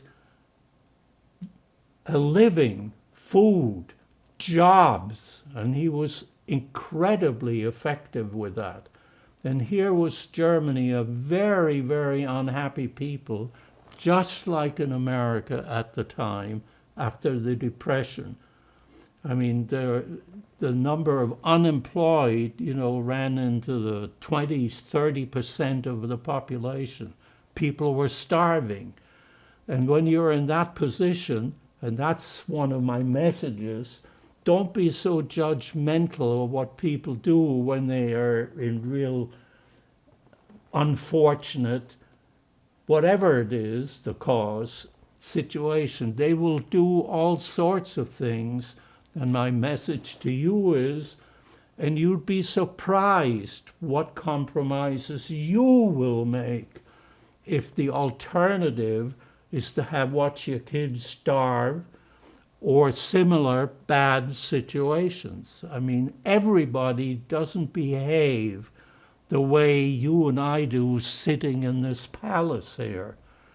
But if I were in that other situation, I've learned through this, and that's, I guess, the bottom line now, I've learned to not be so judgmental and think, oh, this could never happen here because we're so much more ethical and moral and all of that. Wait until your kids are sitting there starving, or, on any number of similar things that people are faced with, or disadvantaged in whatever way. I mean, to think, why can't this veteran, so okay, he was out there in Vietnam and he killed people left and right, and we put a medal on him, and now he's come back and here he is homeless. Why doesn't he snap out of it? Well, if you'd been to Vietnam and seen and did what you had to do as part of your job and even be rewarded to it, that's not something that you can dismiss any more than I can dismiss all the mix-ups I went through. Anyway, is that a good enough message, or is it a message at all? That's fine. Thank you so much for speaking with us today. Okay, we're You done. did a yeoman's job. What are we looking at here? The picture on the top left is my brother, and the one on the right is me, I And the think. names, please? Oh, Eric. My brother's name then was Heinz, Heinz. But I'm sorry, but I made a mistake. The top are both me, Erich. The one at the bottom is my brother Heinz, the older one, the bigger one, and the little one is me, Eric, and my mother, Martha, Mutti. Last name? Mata Herz. We called her Mutti, Mutti. What's the family name? Oh, Kahn, Kahn. And when was this taken and where? I don't know. Do you know what country? Oh, yes, Germany, and somewhere near where I lived, but I don't remember the tree or anything. That's all that's behind us. And the one on the Heidelberg? Heidelberg, yes, for sure. Okay, thank you. Okay. What are we looking at now? Who are they? We're looking at the younger one is me, Erich, and the other one is my brother Heinz. And I don't know quite how old we are, but I'm guessing, I don't know, 3 and 5 maybe not quite. Anyway, it's just a picture of us very happy 2 little kids before Hitler. Family name? Kahn, Erich Kahn and Heinz Kahn. And I see that I have printed at the bottom of the picture before 1933. That's the point. And that's from Germany. Yes. Thank you. Heidelberg. What are we looking at here? This is the visa to come to America, and it has my original German name on it, Erich Sigmund Israel Kahn, and it has the date on which the visa was furnished. It is not the date that I actually arrived. That was somewhat later, but early 1948. Would you please tell us about the name Israel on that document? Where did that come from? The name Israel comes that every Jewish person in every Jewish person during the Hitler era ended up with, by demand, adding, if you're a male, the name Israel to your name, and if you're a woman, you add Sarah. And my mother was Sarah, which she did not, that wasn't her given name by her parents. That was so that the official world in Germany will know immediately of whether you're Jewish or not. If you've got Sarah, you're Jewish. If you're Israel, you're also Jewish.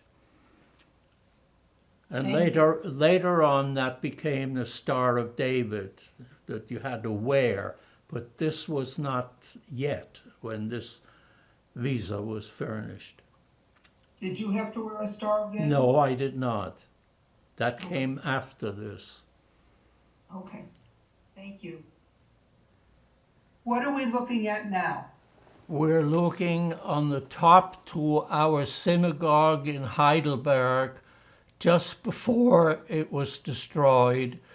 And at the bottom is the inside of the synagogue, which shows the pews and the organ. And it was a very nice building.